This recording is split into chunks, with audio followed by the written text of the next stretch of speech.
ch. 5. Vegas. / Kasumi POV. I'm going to explode. Here, this one is really good. Jack shoved a cinnamon bun in my mouth. It's good for the heart, and it soothes all your troubles.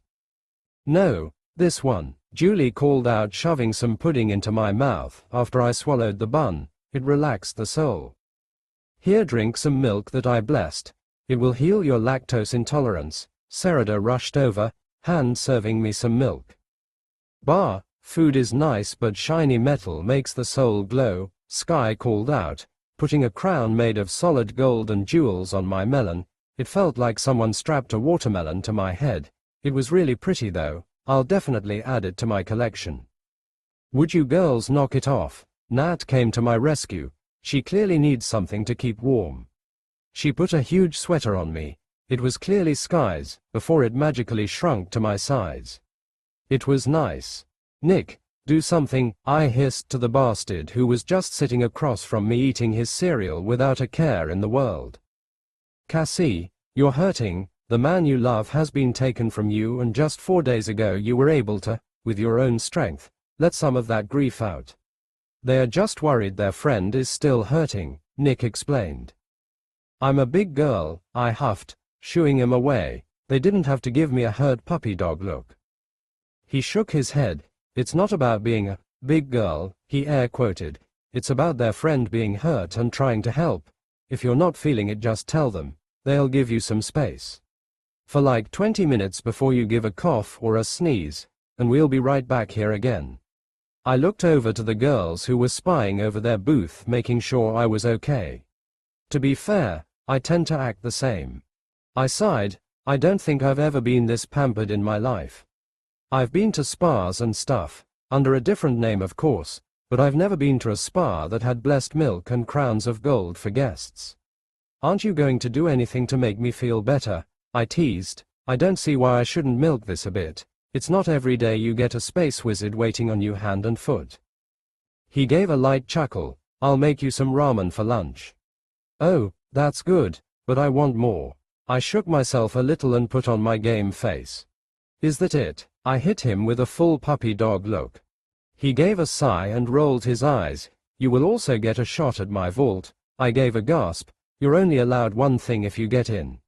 I still fist pumped. Nick has some of the coolest things, and Ava told me he had web shooters. If he doesn't have them in his hammerspace, he definitely has them in his vault. Wait, how many vaults do you have? No way, Nick only has one vault. He's the kind of dude who just had dozens of vaults hidden away filled with monsters to defend them. He smiled at me. You get one shot before Sky gets huffy. You might be her friend, but that's still her horde. I tisked. Keep your secrets. I'll get them sooner or later. I blew him a raspberry. Good luck. God, he had such a punchable face sometimes. Remember, we need to go over our loot today. We're passing through the Citadel soon. And you know John is going to fight for Lady Liberty's head. He also wants that Puma X7. He even has Anderson in his corner. What's stopping them from just taking the stuff? It is technically stolen. He shrugged. Nothing other than the fact that I'm a space wizard and John's a Spectre. That gives him the right to take all the stuff with no fallout. Probably. Spectre powers are a bit nebulous. Do you have a list? I asked. He gave me a book. Everything was on there, from Michelangelo's David to the Locust SMG that killed 2 presidents. Does he ever sleep? What are these? I pointed to a W stamp on some pictures. He passed me a stamp with a G on it. That's what I want. If you feel that you want something I want, stamp it and we could work something out. That's kinda cool. Nick seemed to go after the furniture, paintings, and blueprints. Hey, are we giving Tally and Leah the Quarian tablet? I asked. There was a called for stamp on the page. The Quarian what? Tally asked from her table with Leah and Neria. Were you spying on us? Nick teased, as Tally Speed walked over to us. You weren't very quiet. The moment you said Puma X7, Joker has been jumping from table to table getting closer, she huffed, sitting next to me and looking over the book. No, I wasn't. Shut up. What's going on over here? Joker asked, sitting next to Nick. Dividing up the loot, Nick answered. Is robbing someone really looting? Joker asked. It's a bit of a gray zone, Nick shrugged. I like to think that if they're trying to kill you, it's looting. If you're trying to take something without hurting anyone, it's robbing. Stealing from the rich and giving to the poor makes you a black fox, after the legendary rogue and thief of the same name. But if you do it maliciously, killing a person for their stuff is called murder, so don't do that last one. You guys have a Robin Hood? Joker asked. Is Robin Hood a legendary hero thief that was once a noble who was sentenced to death by an evil emperor, but escaped, gained a motley group of adventurers that robbed the rich and gave to the poor, and later regained his title, after defeating the evil emperor and stopping a civil war, but always had time to help the common folk? Nick asked. Yeah, I think so, Joker hummed. It's an old story. Was he real? Nick asked. Was the Black Fox? Jeff sounded surprised. Oh yeah, we have proof and everything. He even had apprentices before his disappearance about 70 years ago, when he went on a journey to the home of the ancient elves. Some say he died, others say he's still out there. Me. He gave a smirk and leaned forward. My portals come from ancient elven designs. There's a chance, no matter how small, that he may have used one and is traveling the multiverse. But he would be at least 100 years old, I pointed out. Nick shrugged. Maybe he's gone. Maybe he had his fun and passed on. But a man like him, an illusion of a very familiar mask formed on Nick's face, a mask my grandfather had over his fireplace. I'd like to think he would have left something behind. A legacy, he swooned in a French accent. I couldn't look away from his mask before it turned to glowing dust and faded away. But what do I know? He could have secretly retired at a beach somewhere, drinking mimosas and watching the fine ladies. That's how I wanted to retire, but then I got a bunch of galaxy-saving do-gooders getting in my way. He huffed like an old man. I huffed back. I have you know that I'm a proper rapscallion. I stuck my nose in the air before we broke into laughter. Can we focus? Tally asked. Looking at the book. Nick, do you have the tablets? Yes, I looted everything, from fuel barrels to ancient statues. Nick nodded. I want them. She wasn't asking. A smirk grew across Nick's face. She shouldn't have said that. Ms. Zora, your words intrigue me. Nick tapped his fingers on the table. Within reason, she gulped, her face gaining a blush. Naughty, naughty. I want you to be selfish. What? We asked. Tally, you and Leah are some of the most selfless people I know. Always caring about the people around you, always ready to help, willing to give of yourself without a moment's hesitation. I don't want one of my friends to be a martyr. I want when someone says to do something stupid for you to call him out. I do that already, Tally huffed. No, you do it for others. We are reaching the Citadel later today. I'm going to give you 50,000 credits. I want you to spend all of it, every single cred on yourself, guns, clothes, food, an Omni tattoo, I don't care. But it has to be only for you, no one else, no charities, no beggars, no migrant fleet, only Tally, Nick answered. That's a lot you're asking for, Tally muttered. No doubt, you were raised to be selfless, so I'll give you an out. He summoned a book and passed it to Tally, only for her eyes to grow wide and her face to explode into a red-hot blush, as she read it. WWW, what is this? She cried. Looking over, I found a picture of sexy dresses and underwear. If you're not willing to be selfish, then be the selfless paragon you want to be, by giving away your body to Julie. She would love to dress you up like a doll. Holy shit, he's crazy. You would look so beautiful in that bunny outfit, Julie teased, sneaking up behind us. EEP, Tally jumped in surprise. And I really like to see you in this swimsuit. Julie pointed to a two-piece. We can add your clan pattern, it would be perfect. She cheered and giggled. Ah, well, you see, that's Tally muttered. Gasp, what about this one? Julie flipped the pages, to an elegant ball gown. Oh gosh, I have so many. With Zevran and Lily's visit, we made so many new designs. And since Dagna and Ayla got over their blackmail, I need a new doll model. I need a new model. Her smile was so fake. You know, 2 Quarians are better than 1. She licked her lips and looked at Leah. This time Tally stood in front of Julie, arms outstretched as if shielding Leah from Julie's machinations. You leave her alone, she is a young pilgrim on her journey. The look in Julie's eyes scared me a bit. As her lips rose mischievously, my brain felt fuzzy. The air was too warm and my clothes too itchy. And what will you do to stop me, Ms. Zora? Leah already agreed to sell herself to Nick for power. What's a little more for limestone tablets from her homeland worth? Julie's tail slowly wrapped around Tally's waist, bringing her close. What are you willing to give me for her protection? She asked gently, connecting their foreheads together. Yo, you would extort me. Tally stuttered. I thought we were friends. Oh, my precious Tally, we are friends, but I want more. You think you can flaunt your hips and smile with so much innocence and joy without catching my attention. I might not be 100% devil, but I do love to corrupt the pure. She leaned in and began to whisper into Tally's ear. I don't know what she was saying, but poor Tally was glowing like a star. Her breath was getting faster, and her eyes fully dilated. It all ended abruptly as a gentle karate chop hit Julie right in the head, causing her to hiss and jump away. The look she shot Nick could melt steel. Nicky, what do you think you're doing? Knock it off, Nick growled. It's breakfast time. I don't care if you take Tally up against the walls in the engine room. What? Tally stuttered, red-faced and looking like she had lost her glasses. But not in the kitchen. You know how I feel about the kitchen. Nick huffed.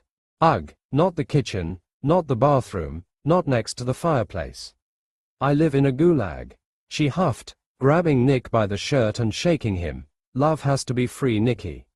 She shoved his head into her breasts. Nothing should stop us from making love when the time strikes. Nick gave a fast spank to her butt, causing her to jump and let him go. The rules are there because of you.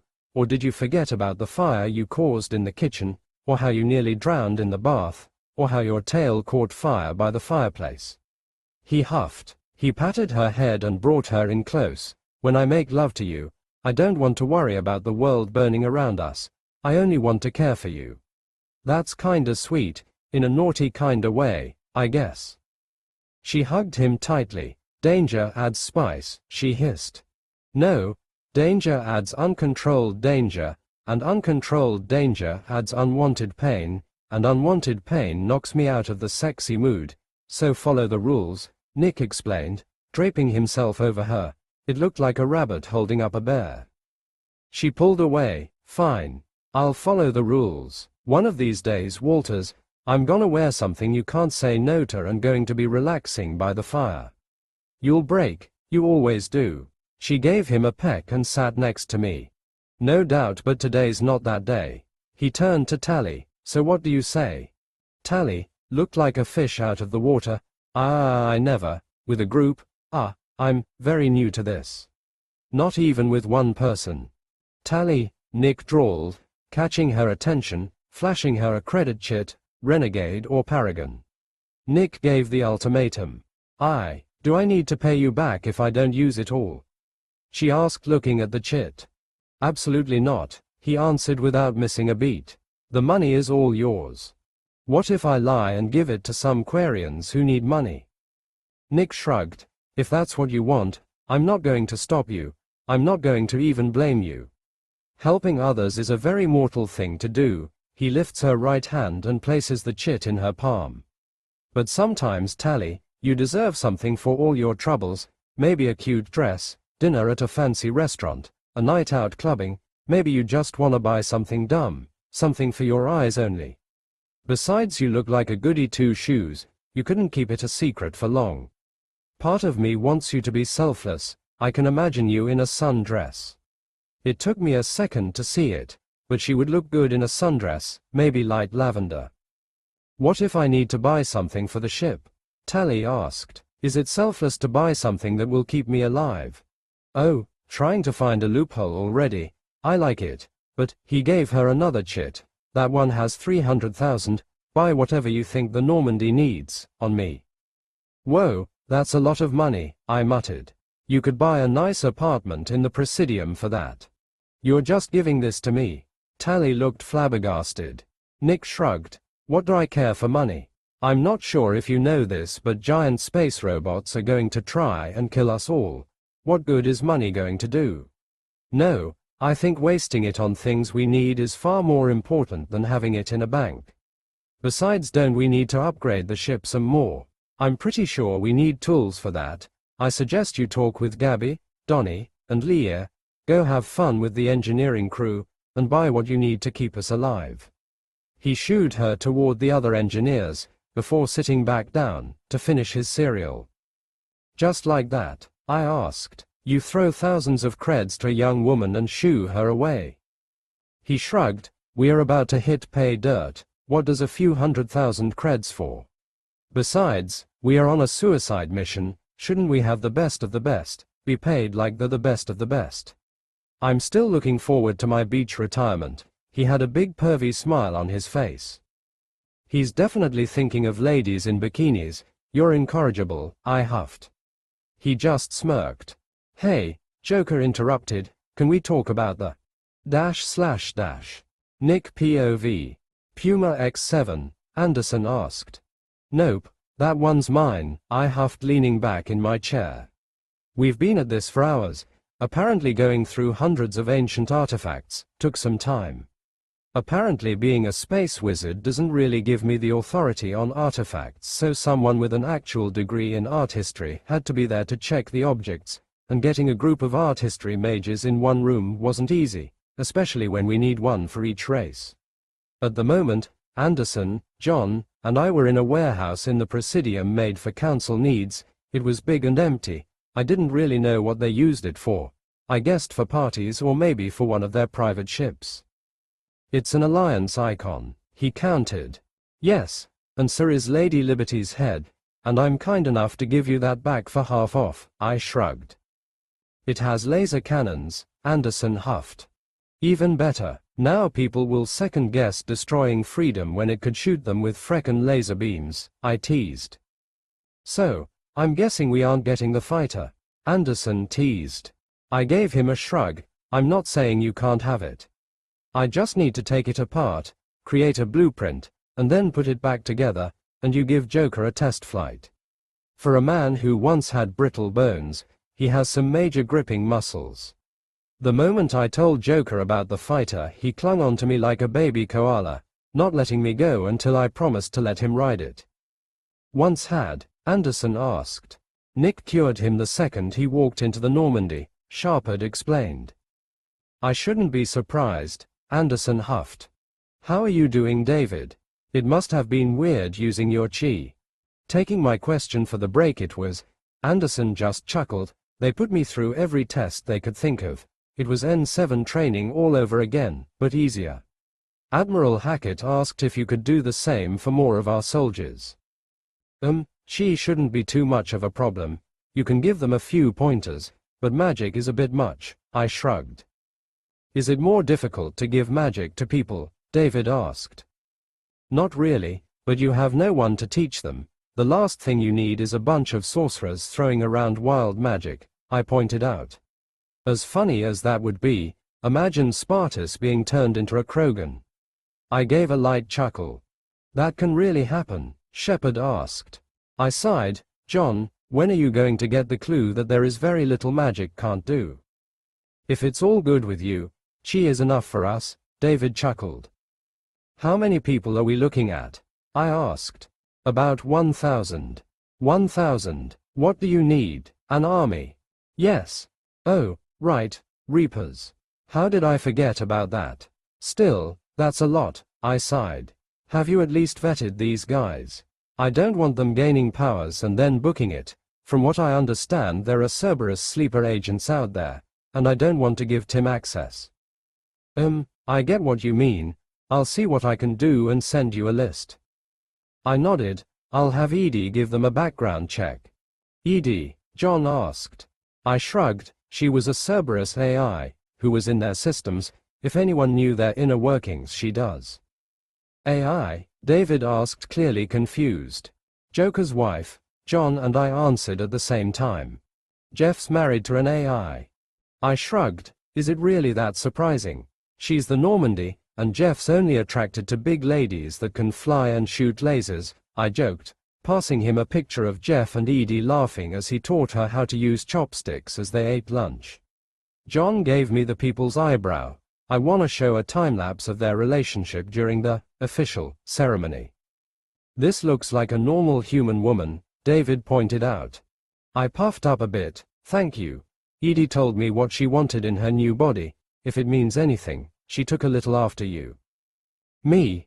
You are the first human counselor, veteran, Shepard's right-hand man, and a man of conviction. She thought if she looked like you, she might gain some of your spirit. I gave a shrug. I'd like to think she's doing pretty good. Jeff will be putty in her hands soon enough. I teased. John gave a laugh. David just looked at the photo a little longer, before giving a small smirk and passing back the picture. Good to see someone putting him in his place. Now let's get back to this book. What do you want for the terracotta warrior? / Tally POV. Arias. I waved to the Spectre requisitions officer behind the counter.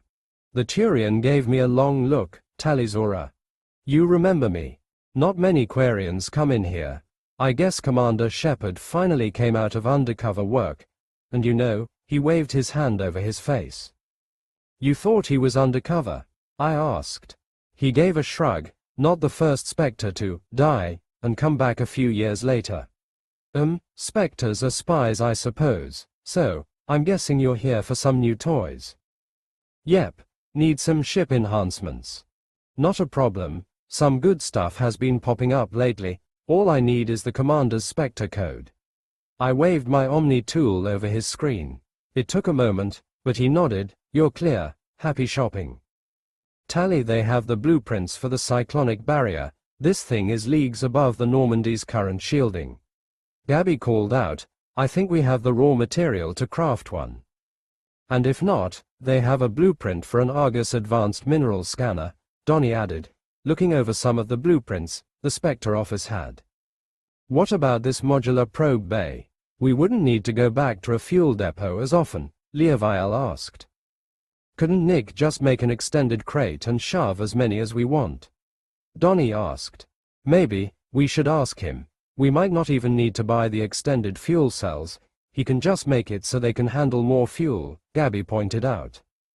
Buy them anyway. Nick tends to be paranoid. He'll probably make copies and have them fully fueled for emergencies, Lina added, looking over some thruster designs.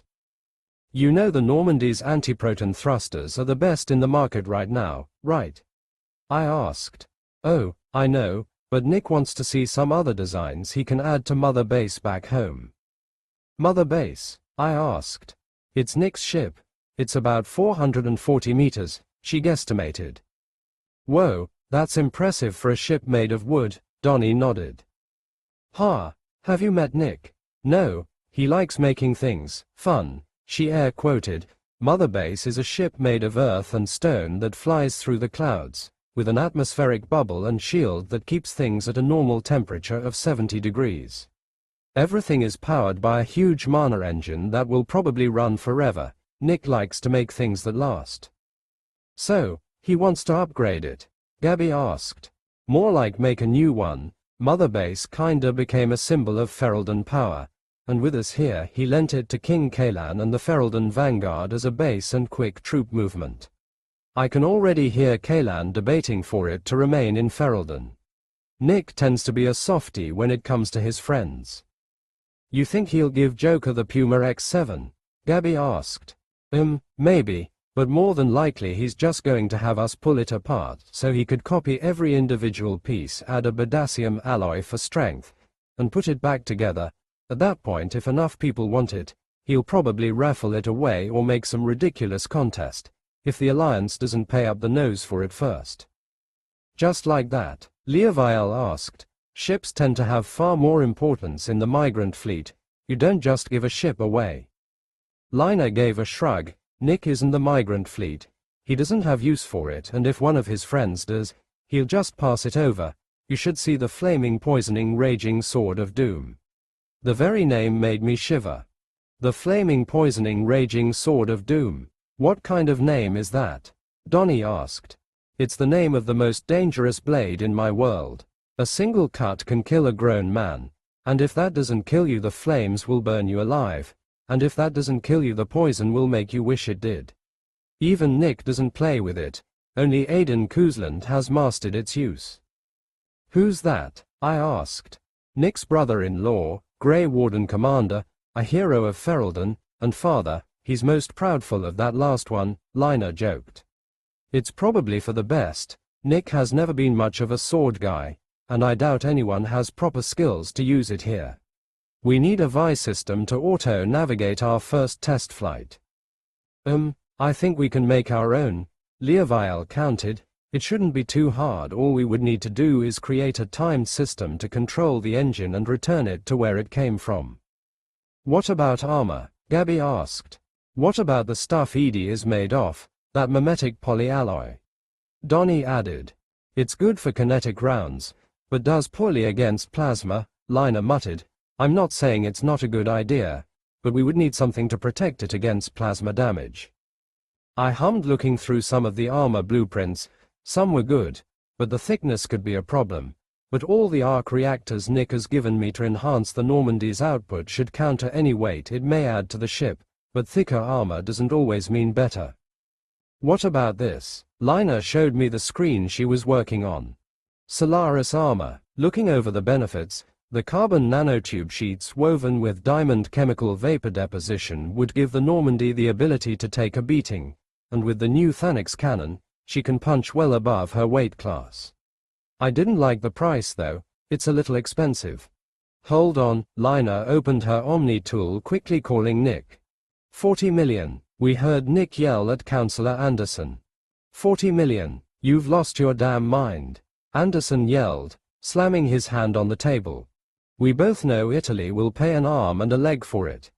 Nick roared back. It's missing an arm and leg. Then you should have taken better care of it. The European League will not be happy at Michelangelo's David's condition. I'll go up to 3 million. We both know it's at least worth more than 100 times that amount.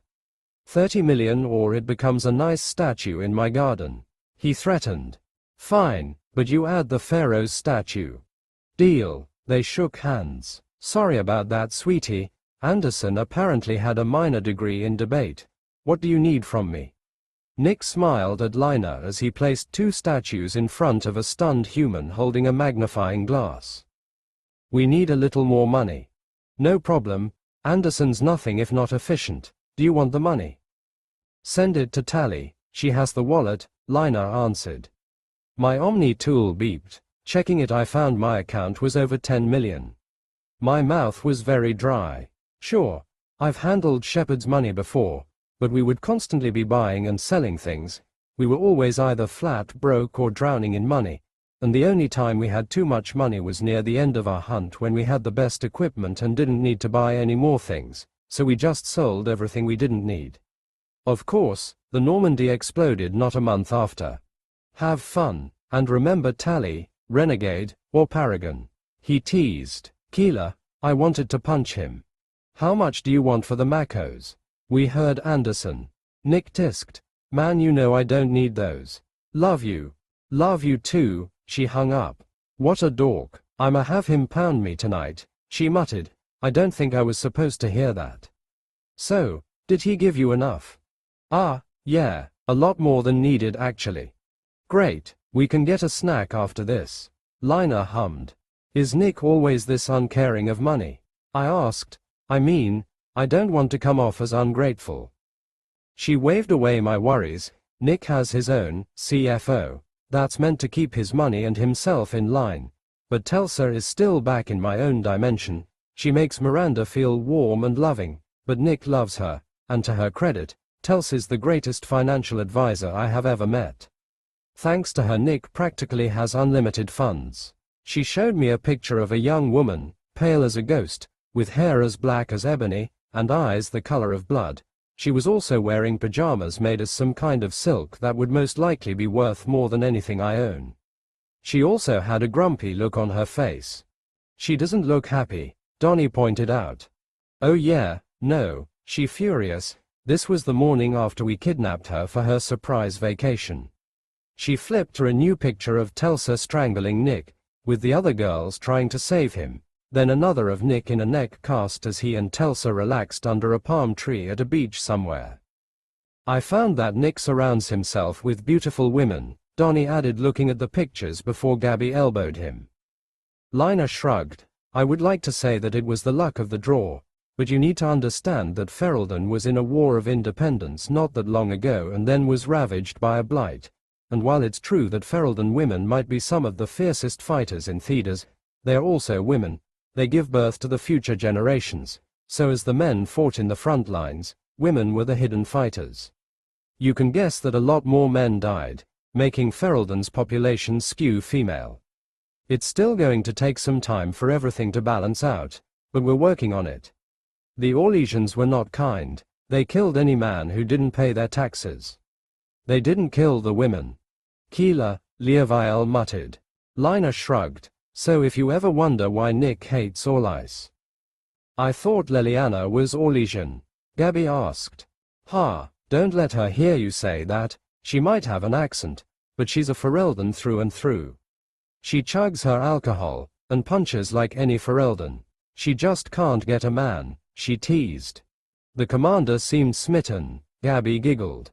Yeah, but she can never stick the landing. She tends to be a workaholic. She is trying to save a corrupted church by changing it from the inside. She shook her head. I swear, she needs to take a break before she goes crazy. She let out a sigh. Let's buy this stuff and buy some extra for emergencies. Nikki's paranoia is getting to me. We ended up buying a few more things. The blueprints cost us a pittance compared to the armor, but even still we had quite a bit left over, as in an easy 9 million. Nick gave us way too much. With everyone back on the Normandy, I was looking through the extranet for stuff to buy. I still had until the end of the day until my deal came to a close. Then an idea crossed my mind. It was a crazy idea, but it could work. I found my loophole. // Shepard POV. Did you and Anderson have to get into that fistfight? I asked Nick. He had a black eye and busted lip. The meeting went well, I guess. Nick got to sell everything he wanted. I got a great deal of money for my mission, and the Alliance got a bunch of premium tanks and mechs for cheap. We all got something. 2,000 credits for the remains of Hawk's mech. He was robbing us. It was junk. Most of it was broken. Broken my ass. Shepard, you're a good man, so I'm not expecting much shady shenanigans from you, but you know what he's going to do. Study it. Oh, you precious summer child. He's going to send it to R&D, get his boys to fix it the best they can, and then when we're finished with the collectors, and I'm on Earth overpowering every RR gun within reach, he's going to be all, hey, since you're here, can you add some touches to this bad boy? Boom, free labor. That's a long walk for a cup of water. I'm sure he'll pay you. I deadpanned. I'm not sure if Anderson would do that, but the Alliance sure as hell would. And you can always say no. Don't be ridiculous, Shepard. It's a giant robot. Of course I'm gonna work on it. Are you saying you don't want to see a giant mech shooting Reapers out of the air? Ah, I never said that, I drawled. I'm not even going to keep the damn thing. That's the best part of having a giant robot, to have a giant robot. He let out a sigh as we walked down Zakhera Ward toward the Normandy. I swear the council made me park so far away just to mess with me. You already have a giant robot, I pointed out. Yes, but I can have two, he answered. Why not just make another one? I asked. Time. When I made my prime suit, I had plenty of free time. The blight was slow, and we were getting ready. But after the blight, I didn't need another mech. Ferelden needed me as a construction worker, not a fighter, so I put my fists away and picked up the hammer. I built homes, trains, and entire villages, and when they no longer needed me for that, they needed me to help lead. So the hammer was put down and the pen was lifted. It took some time, but I was able to set up a decent system for my little city. And then you ended up here. He shrugged. There was more to it, but yeah, I guess. Don't tell the girls, but I was feeling a little frustrated with the ruling. I have no idea why people want to take over the galaxy. It's a shit job. You can't take 3 steps without someone calling for help. And if you ignore it, people think you're a cold leader. But if you do help, people think you're giving others special treatment. There is never just a solid win. I'm guessing that's why you wanted to go to the beach dimension. I asked. Part of the reason, but this place was good too. Sure, the galaxy is being threatened by giant robot cuttlefish, but it's not boring, and I'm not in charge. Silver linings, I teased. I like to think that's the best way to see the world, he sighed. So, where are we heading next? Ilium, our last 2 recruits are somewhere in the Asari's crown jewel, I huffed. You sound annoyed, don't like the Asari. It's not that I hate them, but you heard Anderson, the Asari have been lying this whole time. The Asari beacon had a Prothean Vi. That's game-changing. It could show proof of the Reapers. Maker dammit, those blue bitches had proof this whole time. They knew. True, but the Vi only works for Protheans, Nick pointed out. And that was the rub, so goddamn close only for it to be locked behind a screen. Maybe we should stop by. Didn't you get Protheaned by that plant thing? And then get 2 beacons shoved down your throat? That made me pause. He didn't need to make it sound like a date gone wrong, but he was right. The Vi in Ilos talked to me. Why wouldn't the one on Thessia? What about the one on Mars? Does that one have a Vi? Do all of them? We really should ask more questions, he muttered to himself. Yeah, we really should. I'll send Anderson and the rest of the council a message about this, I sighed. Hold on, will this be safe? I mean, Cerberus is still firmly strapped to your back. They might try and block you off, or just cut all contact if we go off script if we start losing focus on the collectors, and we both know that attack on Horizon wasn't happenstance. They were there for your girlfriend, and as much fun as it would be to tell Tim to gargle on our mayonnaise, he is the only one looking into the abductions. Fook, one thing at a time, the beacons can wait, collectors now, but we have a solid start after them. With any luck, Anderson may have found something but is waiting for us to finish up this. I had to at least hope. At least I can now see the path ahead. I guess Nick was right. I like the silver lining. / Leaviel POV. Now Leah, magic is not a toy, that comes later. Nick teased. We were heading to Ilium, somewhere we were told was a bad idea for pilgrims, because behind its Asari glamour, it was just like Omega, but worse. At least Omega would angrily stab you in the face, not slit your throat with a smile. Let's start with some cantrips. Nick, that's great and all, but why am I wearing this? Unlike my usual workout clothes that I somehow got used to, I was now wearing a large dress that seemed to come out of one of those human cartoon vids. Simple, you never know when you are going to need to use magic. It could be in a battlefield where you're fully armored, or a ballroom filled with nobles. You need to know how different clothing affects your movement. That's why Grunt's in a tux. He pointed to a sharply dressed Grunt. I look ridiculous, he huffed. You look fine, Dagna called out, getting him to stand up straight. Think of this as insulting your enemy. They aren't worth your armor. I like that, the Krogan nodded. Now let us begin. Magic comes from. Hold on, Talizora called out, interrupting him.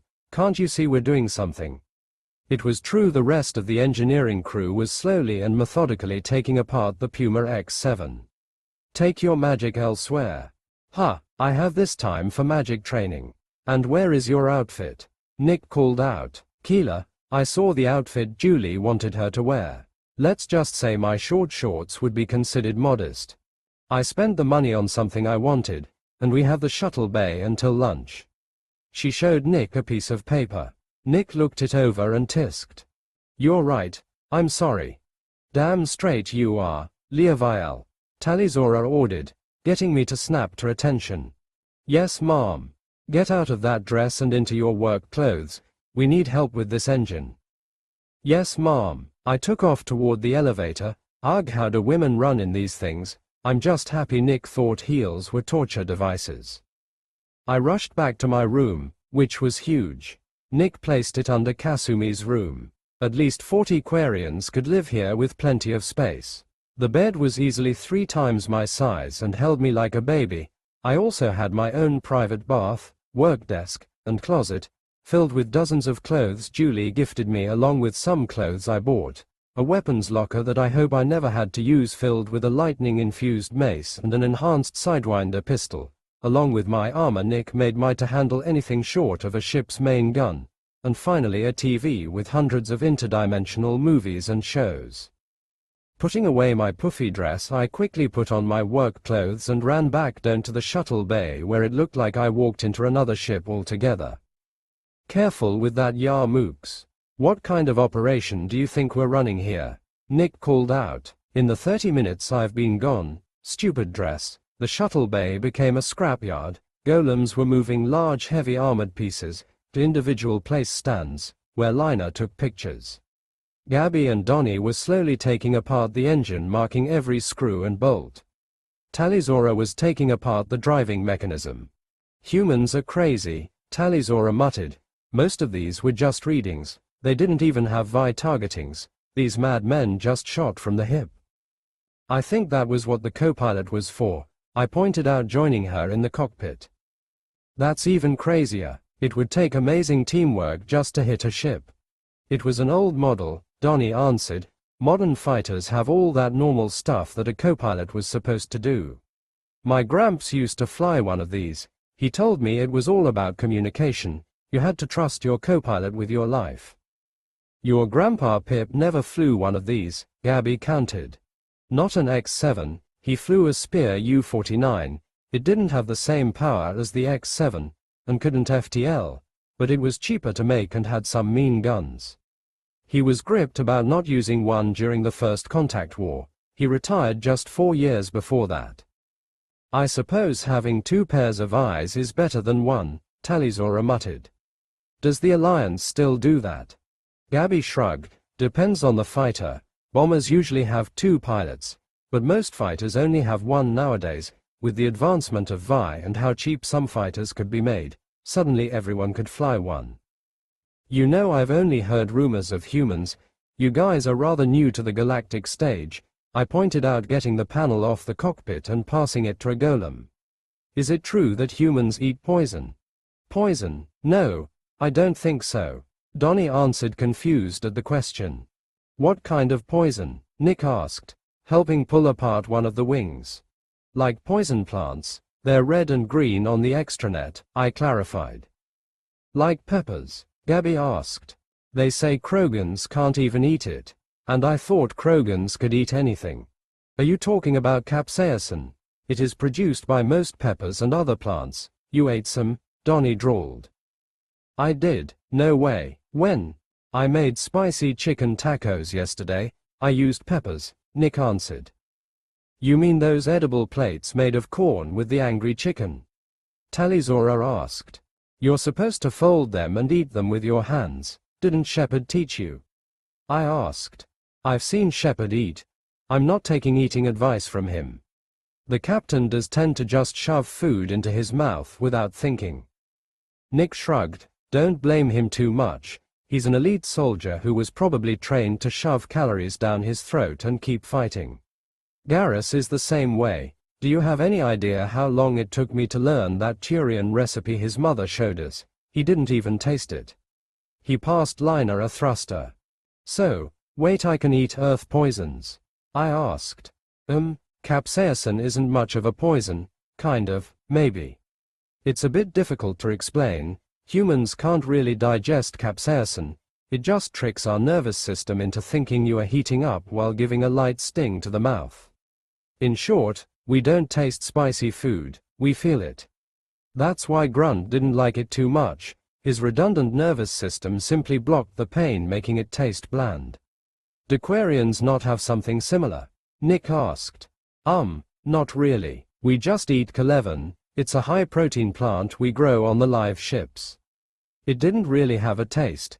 It just gave us the necessary calories for us to stay alive, I answered. Not too surprising. Quarians land more on the carnivorous end of the food web. Your teeth tell me that much. Can you eat Turian food? Nick asked. Tally gave a nod. I've never eaten Turian food before, It was all nutrient paste for me since I left the migrant fleet. I think the first time I've ever eaten meat was on this ship. I can never go back to nutrient paste. I gave an involuntary shiver at the thought of having to eat that disgusting slime and stuff again. I'll just have to kidnap Nick and keep him in my room to satisfy my need for his meat. Nope, that sounded like a sexual fantasy at best, a creepy serial killer stalker at worst. Turians are heavy carnivores and take their necessary vegetable intake from their prey, but I've seen Garrus eat dextro chocolate. How does that work? Humans, Tali'Zorah answered. From what I understand, during the war against the Turians, Turian prisoners couldn't eat human food, so humans synthesized some dextro food using some of their own taste. One of those foods was some kind of extremely hard chocolate meant for soldiers. Military chocolates. That stuff is as hard as bricks and as bitter as Brussels sprouts, Nick gasped, making a disgusted face. The Turians loved it, long-lasting, cheap to make, resistant to fire, easy to carry, and was made with high calorie levels.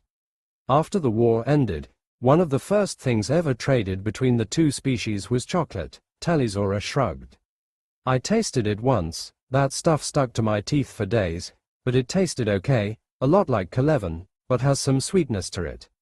She sounded nonchalant, but her body language said something else. She was impatient, almost annoyed that Nick was still talking and not giving her the chocolate. Here, eat this. Nick passes her a brown bar of some kind. I'm busy, I don't have time for whatever this is. Tali held the bar with reverence and confusion. It's chocolate, Nick explained. Why is it brown and glowing? She asked. Turian chocolate is bright orange. Orange? Nick asked.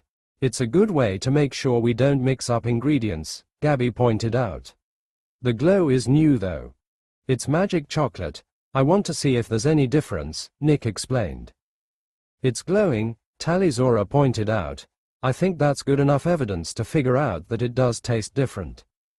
Come on, I would ask Leah, but she has never eaten Turian chocolate before, unless you also want one. Leah, he passed a brown bar over to me. It was brittle but held its shape. Really, you're going to have an innocent pilgrim test your magic food? Tali'Zorah huffed. Well, I mean, yeah, I paid to use her body for my experimental pleasure. Nick bounced his eyebrows. Keela, don't say it like that. I groaned, trying to cover my face. Oh, I'm so sorry. What I mean to say was that her body and mind are mine to test, to find out what makes the Quarian people beg for more, he teased. That's even worse. I tried to chop him on the head, but he moved, laughing all the way. Now I understand what Ayla was talking about. Nick loved to twist words around to get a rise out of people. One of these days, Nick. His smile only seemed to grow. I should warn you, just about every woman who's punched me somehow fell in love with me, and I get my licks back. This time he leaned forward enough where I could easily punch him. You wanna try? Keela, that was a face any woman would happily punch. Thankfully a chop from overhead tapped him right in the noggin. Ouchie. Stop teasing them, ya perv. I swear you and Julie are cut from the same cloth sometimes, Lina sighed. He giggled. At least I'm not as forward as Sky. Lina just gave another sigh. I don't think Leah would have made it, especially after getting out of her suit. I'm just happy we curved her kissing habit. KK kissing, I stuttered, covering my lips. That we know of. You've seen how Julie has been whispering to her, and last night wasn't gentle. She's getting territorial, Nick warned. What the hell does that mean? She was rather rough. Leah, I need you to stay sharp. Whatever you do, don't get cornered.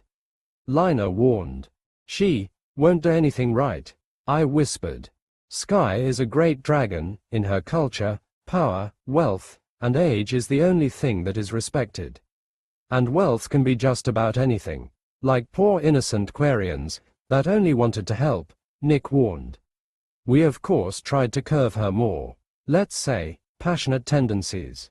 But if she believes you are not strong enough to handle yourself, she will take you in any way she wants. It will start innocently enough. A few golden trinkets. I slowly reached up to my gold hair clip, Then it's some kind of touching. I remembered Sky patting my head every time I did something right. Then it's some kind of skinship. Nothing too sexual. Flashes of her cleaning my back in the bath. And her full body hugs. With all those boxes checked, she moves in for a more intimate relationship. I gulped. Ah, should I know what that is? Lina hummed. Well, it will start with light kissing, usually on top of the head, maybe on the back of the hand and up the arm. She then tends to move fast. She tends to skip the cute first kiss and goes straight to tasting your tonsils, and when you're good and drunk on dragon tongue, she'll go for your body. She might fumble a bit. She's never touched Aquarian. It won't be long before you're just a moaning mess begging for more. Trust me. She gave a little shiver. She knows what she's doing. Her face had a light blush. I think my face was on fire. My mouth was so dry. Any way to stop her? I choked out. Lina sighed. You're gonna need a stay of execution, and only Jack has the power to enforce it, but that won't stop her, not really. She will be there like a noble knight. If you trip, she'll catch you. If you're angry, she'll be there to hear you rage. If you're tired, she'll be there to carry you. And when you're feeling lonely, she'll be there to hold you close. And before you know it, you'll be licking down her abs. She swooned, looking up at nothing. Nothing makes you feel more powerful than watching someone like Sky whimpering your name. Nick gave a cough. What? I mean, be careful, she's sneaky. At this point everybody but Nick was red-faced. Anyway, now that that sexy warning was being given, how about you guys eat that chocolate? He asked, holding a clipboard and pen. He was supposed to wait until after lunch to do his experiments, but at this point, I don't think I could talk, so I just shove it into my mouth, keeping me from saying anything. Oh, that's good. I looked over to Talizora to see if she was also feeling this. Her eyes were fully dilated, and was licking her fingers trying to get every last morsel of chocolate. She then looked at my fingers that had some melted chocolate. I snapped my fingers away. Mine. She hissed at me. How dare she? I hissed back, before licking my fingers real quick. This is my chocolate. Keela, it was so good. I think I've done goofed, Nick muttered. Nick, he has chocolate, he makes chocolate. My chocolate. / Miranda POV. I may hate Walters, but I'll be damned if he wasn't a good teacher. This sushi was top-notch. I'll never tell him that though. Shepard. Nick came running around the corner, looking extra twitchy. Are those bite marks? Nick, Shepard asked. He, Garrus, and Morden were talking about the Thanix cannon, and the calibrations needed to cut down the time it would need to fire again. Shepard looked lost. He was the perfect soldier, not an engineer, he was just nodding along. Are those bite marks? I've done goofed. Nick panicked. What did that idiot do? Calm down, what are you talking about? Did you summon a demon or something? Because that's just what we needed. This stupid space wizard summoning monsters from the beyond. No, yes, no, I made a mistake. What mistake? Garrus asked. I gave Tally and Leah chocolate. He whispered that last word, like saying it too loud would summon a monster. Seriously, chocolate, that's what got this guy all panicky. Vakarian and Shepard just looked at Walters for a moment, before they jumped out of their seats and barreled over the kitchen counter, risking burns and blades. Nick joined them shortly after. Everyone else just looked confused at them. Shepard to Joker, we have a code suite. Lock the elevators. Sweet, Moreau screamed. She already has control of the elevator. ED lock the cockpit. ED focus, was the last thing we heard before the comms went dead. There was a ding from the elevator before the lights went out, plunging the room into pitch darkness. Before two pairs of glowing eyes appeared from the dark. Tally, as your captain, I order you to go to bed. Shepard ordered. One of the pair of eyes turned to the voice before they blinked out of existence. That better have been you going to bed. There was a racket of dishes and plates hitting the ground. Shepard, Zora hissed. Tally, I have your little toy. Tally, you put down my Alliance frigate, young lady. It took me a day to put together and another to paint. This is my only warning. Shepard ordered. Give me the chocolate, man. She countered. You've already had enough chocolate. You're gonna wake up all cranky tomorrow. I'll wake up any way I want. Give me the chocolate, man, or your ship has an navigation malfunction, and fly straight into the floor, she threatened with a hiss. Suddenly the emergency light lit up the room in red, showing a rather deranged-looking Quarian holding a model ship ready to smash it into the ground. She meant business. Looking over, I spotted Vial surveilling the room for any sign of Walters. Any other day I think I could handle them. But Vial is some kind of super Quarian, and Zora looked ready to try and bludgeon me like a cavewoman. Besides, this is Walters's fault. Let him get in trouble. Suddenly Vial gave a yelp. Looking down, I noticed the dart sticking to her rump. Following the dart's trail, I found Spaaace holding a dart rifle. Vial took a single step before dropping, completely out cold. Zora gave a hiss and jumped behind cover, dodging another dart. Don't make it harder than it has to be, young lady, Spaaace ordered, taking aim. Tally hissed but was cut off by a slice of chocolate cake on a plate sliding across the floor. Without thinking, she rushed the cake, leaving her wide open for Spaaace to nail her in the rump, causing her to slump face first on the cake. Worth it, she muttered through a mouthful of cake before going completely losing consciousness. Walters slowly raises his head over the counter, holding the rest of the cake. Did he make that when the lights were off? What the hell was that? He muttered. Quarians don't do chocolate well, Shepard answered. We don't know why. We believed it has something to do with the sugar or maybe just the taste, but Quarians tend to have rather extreme reactions. She mugged me for any chocolate I had left, Garrus huffed. And when I ran out, she got a little aggressive. Quarian legs aren't a joke. When Rex tried to stop her, she kicked him so hard she launched him across the shuttle bay. I think that was when he started giving her some respect. It took Caden and Liara to work together to biotically hold her in the air and stuff her in a crate. She crashed an hour later and woke up super grumpy and confused. He walked over and helped Shepard carry the unconscious Quarian into the med bay. Joker, code suite is clear, Shepard called out. The emergency lights gave way to the ship's regular lights, blinding me a bit. That was close, Commander. I nearly pooped my pants when I learned I had no control over the elevator. I thought she was going to make us fly to Chocolate Planet again. Joker huffed. Edie, how are you doing? Nick called out. Ms. Zora and Ms. Vial flooded my processes with junk data, making it difficult for me to understand what was happening. I'll do some software updates to make sure that doesn't happen again, the AI answered. Great, the AI is now faster and stronger. Does that mean you won't have me calculating pi when you take over the galaxy? Moreau joked. Of course not, Jeff, you'll be too busy polishing my body. That was a joke, Edie explained. Was it really? Nick teased as the comms went silent. So, will they be okay? He asked, carrying Vial into the med bay. I of course stayed close. I needed to know if they were going to be a problem to my order. Sitting so I could see into the med bay and used my Omni tool to connect to the listening devices I planted in the room. They'll be fine. The chocolate just has to work its way out of their system. Just make sure you don't give them any more chocolate, Spaaace ordered. Is chocolate a drug? Nick sheepishly asked. Not a drug per se.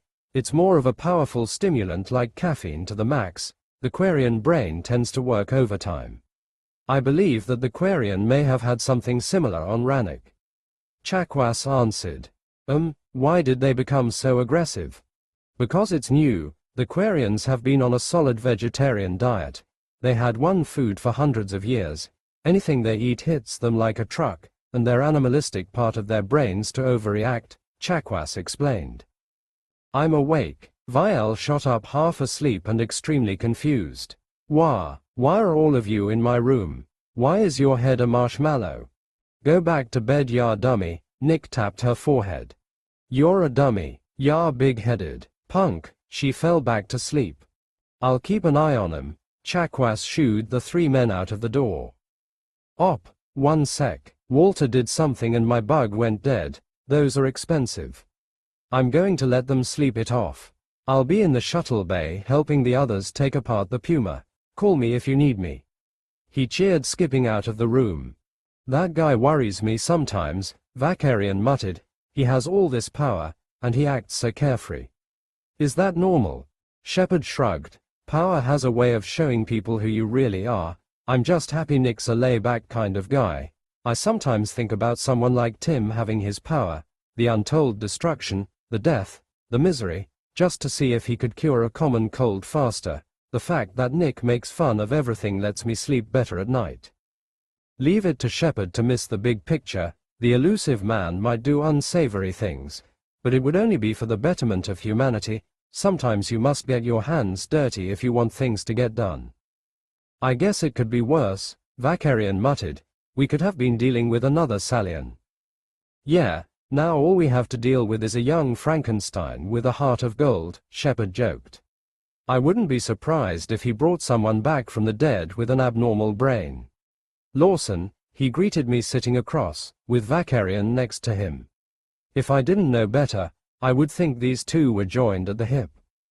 John, I greeted back.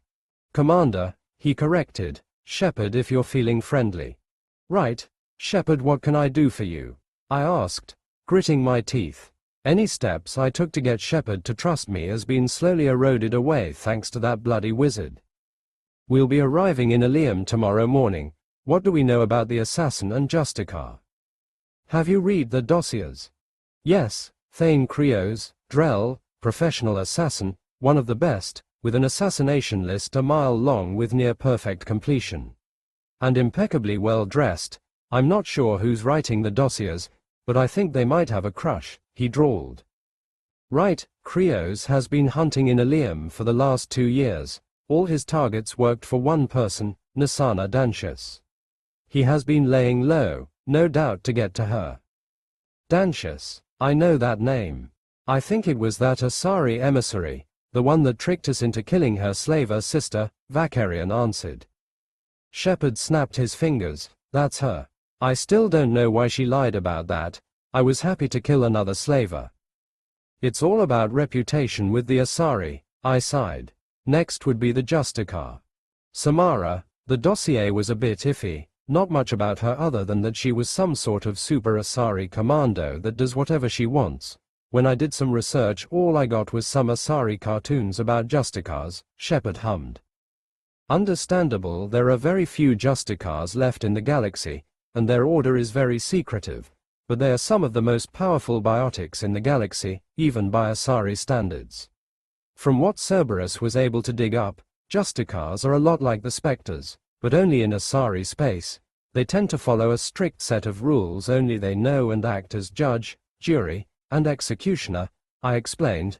Of all our possible recruits, I find Samara the most problematic. Even Walters works with the grey of the universe. Justicars only see the galaxy as black or white, and I doubt she'll see Cerberus anything other than black. That's a bit troubling, Shepard huffed. Are they paladins? I shrugged. I wouldn't know. He shook his head at me. I wasn't talking to you. He gently placed his glowing gun on the table with his hand over the weapon. He must be talking with his god. The idea that something out there is judging us feels wrong. How can something that doesn't have to live through our lives judge us for our actions? Okay, so they aren't paladins, more like an order of monks that kill because they think they know best. Like every government in the galaxy? Vakarian asked.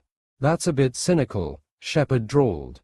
And accurate, Vakarian joked. I think. I don't know Turian sarcasm. Any idea where we can find them? Kind of. The Maker told me to have that Prothean statue I kept from the Hox vault ready when we get to Ilium, Shepard huffed. So, what's that like? Is it just a voice in your head? Or is it visions? Give me something, Vakarian huffed. I'd be lying if I said wasn't curious myself. You know, now that I think about it, it's almost like a dream. Nothing's perfectly clear. Sometimes it hits me hard, like one of my drill sergeants when I was first in the military, screaming right in my ear, making it perfectly clear what I'm supposed to do and how I'm failing. Other times it's like an imaginary whisper that I can't shake, calling me from a distance. Sometimes there are no words, just signs. On the way to the ship yesterday, the neon signs that littered Zakera Ward led us down an alley filled with Quarians and beggars. Nick cured their immune systems, gave them money, and shooed him away. How much are we talking about? Vakarian asked. There were about 20 Quarians and he gave them 50,000 each. That's 1,000,000 credits. The Turian gawked. I did too. You can't just toss around that sort of money. Shepard just waved it away. Trust me, he could afford it. He and Anderson had quite the monetary battle. We walked away with quite a large amount of money.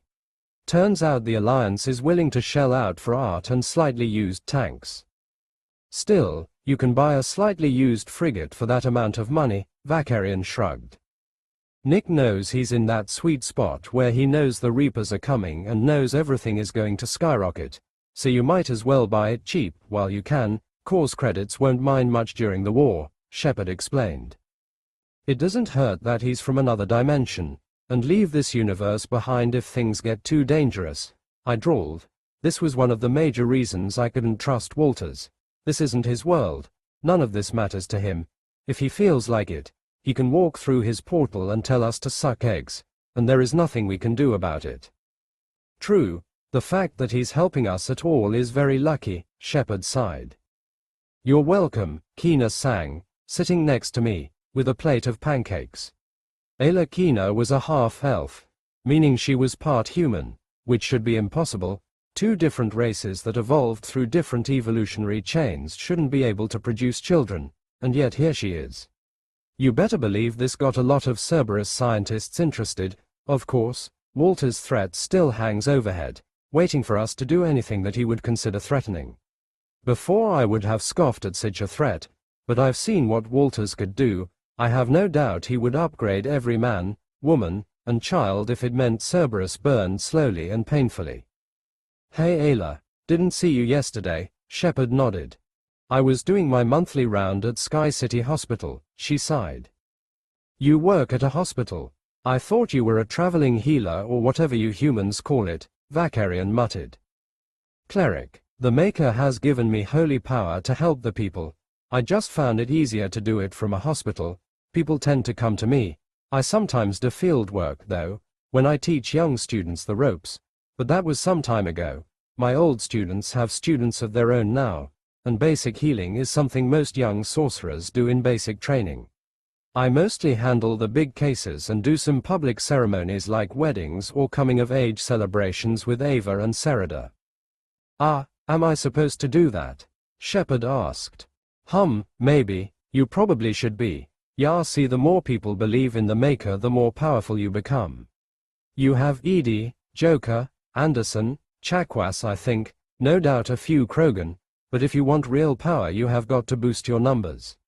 You don't even have holy armor, you barely have a pistol, she teased. So, gods work through faith? I asked. She tilted her hand side to side. Kind of, there's more to it, but that's the basic way of putting it. Sometimes it's about belief, not faith. As long as people know the Maker is real you get power from it. That's why Rex got all that power. The Krogan people believe in Vol. They may not pray to him, but they know him, and he could then control that power and funnel it back to Rex. You felt it right, back at the shaman quarters when you got close to the symbol of the Maker. Shepard's eyes grew. The shamans know of the Maker. They even gave a minor prayer as payment for us helping the female camp. That explains why I felt ready to fight another Thresher more. When do you think I'll gain holy armor? Kina shrugged. Hard to tell. Thedas was the birthplace of the Maker, so was drowning with holy power. The Milky Way is filled with potential, but any usable power is all over the place. I can feel it sometimes. No, there are a lot of dead gods out there. Well, that was ominous. What do you mean? I asked. When gods die, they tend to leave power behind, almost like an imprint. Usually another god takes their place, but not here. It's as if all their followers were killed before a new god could rise. She gave us a long look. The Reaper War is going to be ugly. Be ready for that, Shepard. The Maker will sound every warning bell he can, and a lot of people are going to get desperate for the gods to fix this. That means we aren't going to get much of a break when all this really kicks off. I asked, you would stay even if Walters didn't. She shrugged. I doubt Nick is going anywhere. Even if he did you wouldn't force me to return. He respects my choices. That's what it means to love someone, to trust and support. And sometimes crazy monkey sex. Please tell me you aren't one of those people who think they need to be constantly challenging their lovers because love is some sort of competition. No, I drawled. Is being in a polyamorous relationship dull you to polite conversation? Good. Nothing feels better than when you make a crazy plan and the people around you just nod along and follow your lead. Of course, there is a small chance you might be wrong and have to spend a week bedridden because of a broken leg, but who could have known you couldn't outrace an avalanche on a snowboard? She let out a long sigh. Nick had me in a cast for a week as punishment. Still, I got my needs handled, even if I was teased for a month. Life, am I right? No, I deadpanned. Keena just looked at me. You know, if you were a bit frumpier, cockier, and could take a joke, Nick would have probably adopted you. I raised my eyebrow at her. Oh, it's true. You and Morrigan have so much in common. Both of you have an aura of raw power, intelligence, and pragmatism. Morrigan was a bit of a role model when I first started out.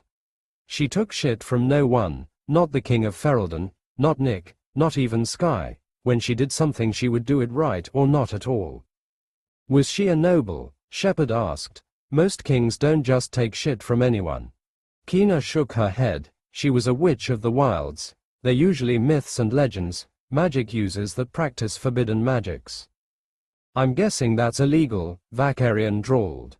More like frowned upon. Some magics are forbidden because of the danger that comes with casting it, others because of what's needed to do it right, one of those being. She actually looked around as if someone would show up and reprimand her. Blood magic, she whispered. Blood magic? I asked. She nodded. It's a form of sacrificial magic, to give up something to gain something else. That's also how Revivify works. As long as the gods agree, I can give up wealth and some of my power. I'll become the bridge for the dead to return. By giving up blood, the caster can gain serious power, and it doesn't have to be your own, but nothing comes without a cost. Blood magic messes with the mind and the body. It also attracts demons. You know, I've heard Nick talk about demons, but I don't really understand. What are demons? Vakarian asked. Our realm of magic is extremely close to our material realm. We're practically right on top of one another.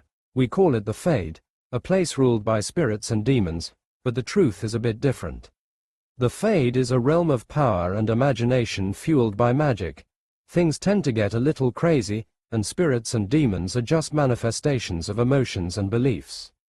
Demons of rage, fear, despair, hunger, wrath, pride, and every other negative emotion you can think of can form given time and repetition. We tend to avoid fields that once had nasty battles because demons linger. The last emotions of people dying tend to be strong and long-lasting. That doesn't sound good, Shepard muttered. They usually don't last longer than 5 years, but you got to be careful. Some demons make that area their hunting ground, absorbing weaker demons and try to jump from one realm to another. It usually doesn't get that bad. 9 times out of 10 a cleric or paladin comes along and blesses the area, dispelling any lingering malicious entities. And spirits are different? I asked. While demons are manifestations of negative emotions, spirits, on the other hand, are manifestations of positive emotions, bravery, honor, compassion, hope, faith, justice, and every other emotion we believe to be morally right. In times of great danger, some spirits give power to a chosen few, making them warlocks. This is considered to be very dangerous, and you should end the contract as soon as possible. Dangerous? Why? They are helping, Shepard asked. Keena nodded. True, but you must understand, spirits and demons are simply emotions manifested into beings of power, and people could twist those emotions. When does duty become pride, or love become lust, or justice become vengeance? And those are spirits. They want to do good. They want to help. Demons don't. They don't care about you. Only what they can take. They come to you when you're at your lowest. They promise you anything you want for your body, to nestle themselves next to your soul, to feel what you feel, to taste what you taste, and when they've had enough they dump you corpse and find a new sucker. Why would anyone do that? The idea made me feel sick.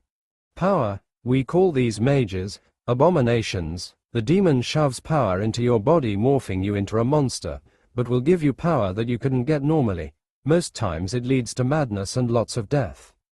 If we are fast enough, she gestures to Shepard and herself, we could exorcise the demon, saving the person before too much damage is done.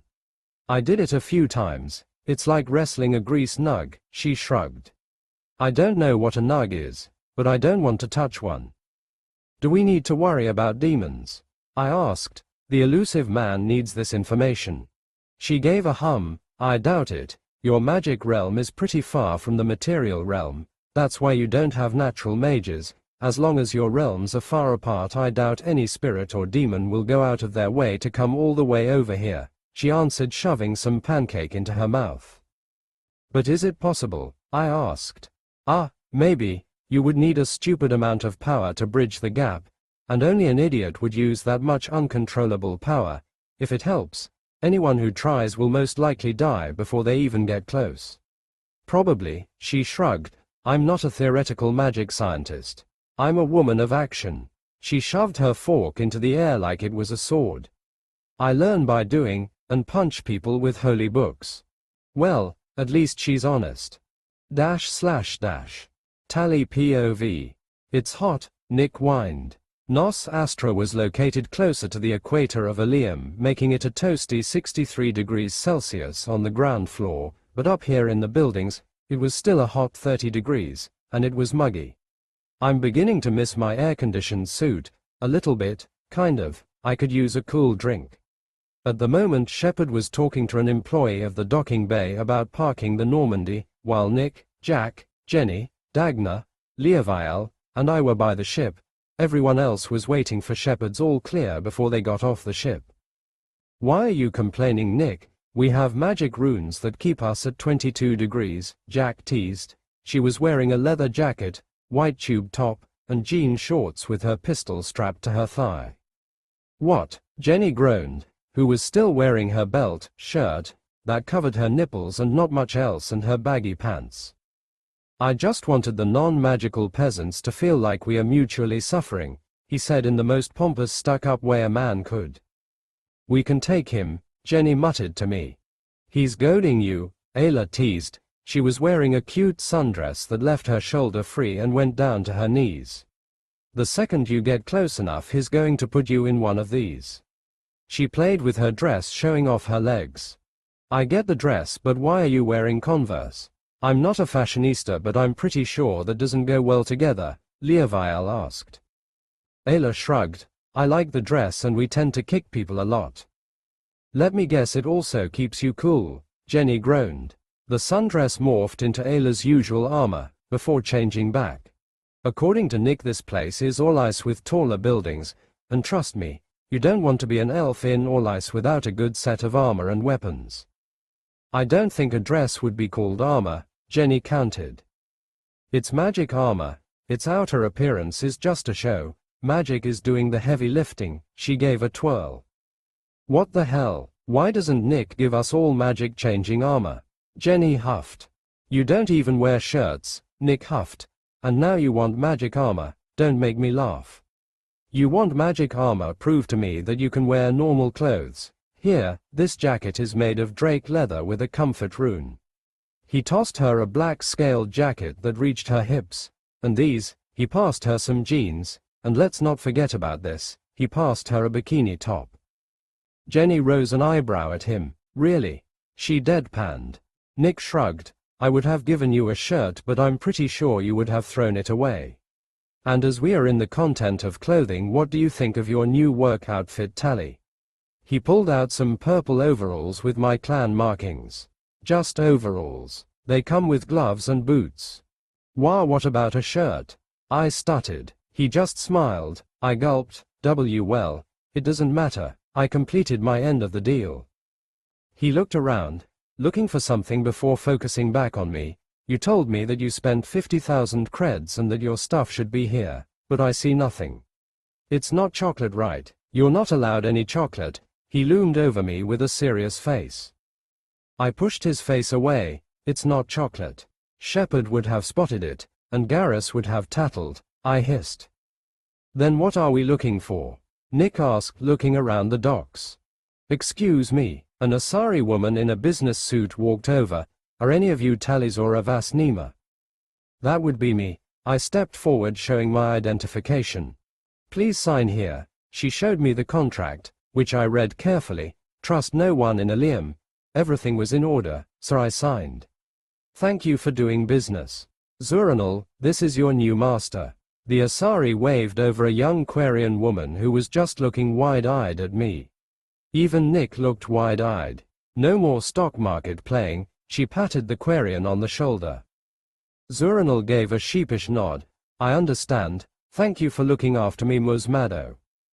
Think nothing of it, kid. I might not be fully Quarian, but my father taught me a thing or two about the homeworld. She gave me one last nod. Good to see the Quarians are curing their immune system, was all she said before leaving. The docks were quiet, with only Shepard talking to the dock worker with Zaid, Garrus, and Miranda. Nice to meet you. My name is Zuranul Nar Fiji. Thank you for buying me. She gave us a small bow. I, made a few mistakes at the stock market. I'll work very hard to pay you back. Alright, first things first. My name is Nick Walters, space wizard, healer, sucker. He shook her hand, lighting her up like a supernova before letting her go. And it's nice to meet you. Now, he turned to my smug smirk and gave me a single annoyed look. This doesn't count. I passed Zuranul a single bag of chips. Open that for me, please. She looked all kinds of confused, but did it anyways. Taking a single bite before giving them to Jack. I couldn't have another bite. Zuranul, I free you from the contract. What? She looked even more confused. But the emancipation fees. I opened my Omni tool and paid it in full. It wasn't that much. I'm happy to say that Quarian aren't a hot item, so we are rather cheap to free and expensive to own. Paid for, you are as free as a chicken. Bird, Jenny corrected. Whatever, I just wasted over 100,000 credits on something I wanted and then let them go. Aren't I selfish? I smirked at Nick. Selfish, irresponsible with money. Jack tilted her hand side to side, eating my leftover chips. You went over your limit, Nick countered. I did, but then I was given 10 million credits to play with. Yes, for the engineering crew, he hummed. Yes, and I'm part of the engineering crew. I gave my most innocent face, and I needed a Quarian slave girl to open my bag of chips, and as you can see, my chips were opened. I no longer need her. I walked over to Zuranul and removed her mask. She was scared, but seeing my face must have calmed her. Just like me, she had a pale complexion with bio-enhances on her face but had white hair. I leaned in close. I need you to give me the most scared face you can manage, I whispered, before backing away. As I gave Nick a full view of Zuranul, he raised to his full height. Julie was right. Nick is a sucker for a damsel with a pretty face. Men, so predictable. I guess she can go back to living in the streets, I sighed. I know you're playing me, he growled. But what are you going to do about it? Are you going to let this young lady live in this hellhole? By herself, to prove a point. Rather cold-blooded of you, Walters. I thought you were a better man, I teased. His face twisted through multiple emotions. Human faces are amazing. He changed from angry, to annoyed, to confused, to prideful, and landed on impressed. Well played, Talizora Vas Nima Na Rea. I'm still getting a rules lawyer, but you've impressed me enough for one. He summoned a stone tablet filled with ancient Quarian writing. It was floating on some kind of piece of polished wood. An actual piece of Rannick, of the homeworld, in my hands.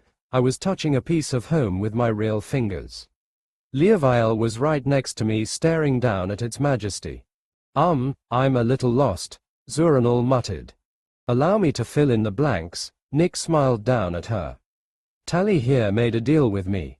I gave her 50,000 credits for her to use on anything her heart desired, to be as selfish as possible.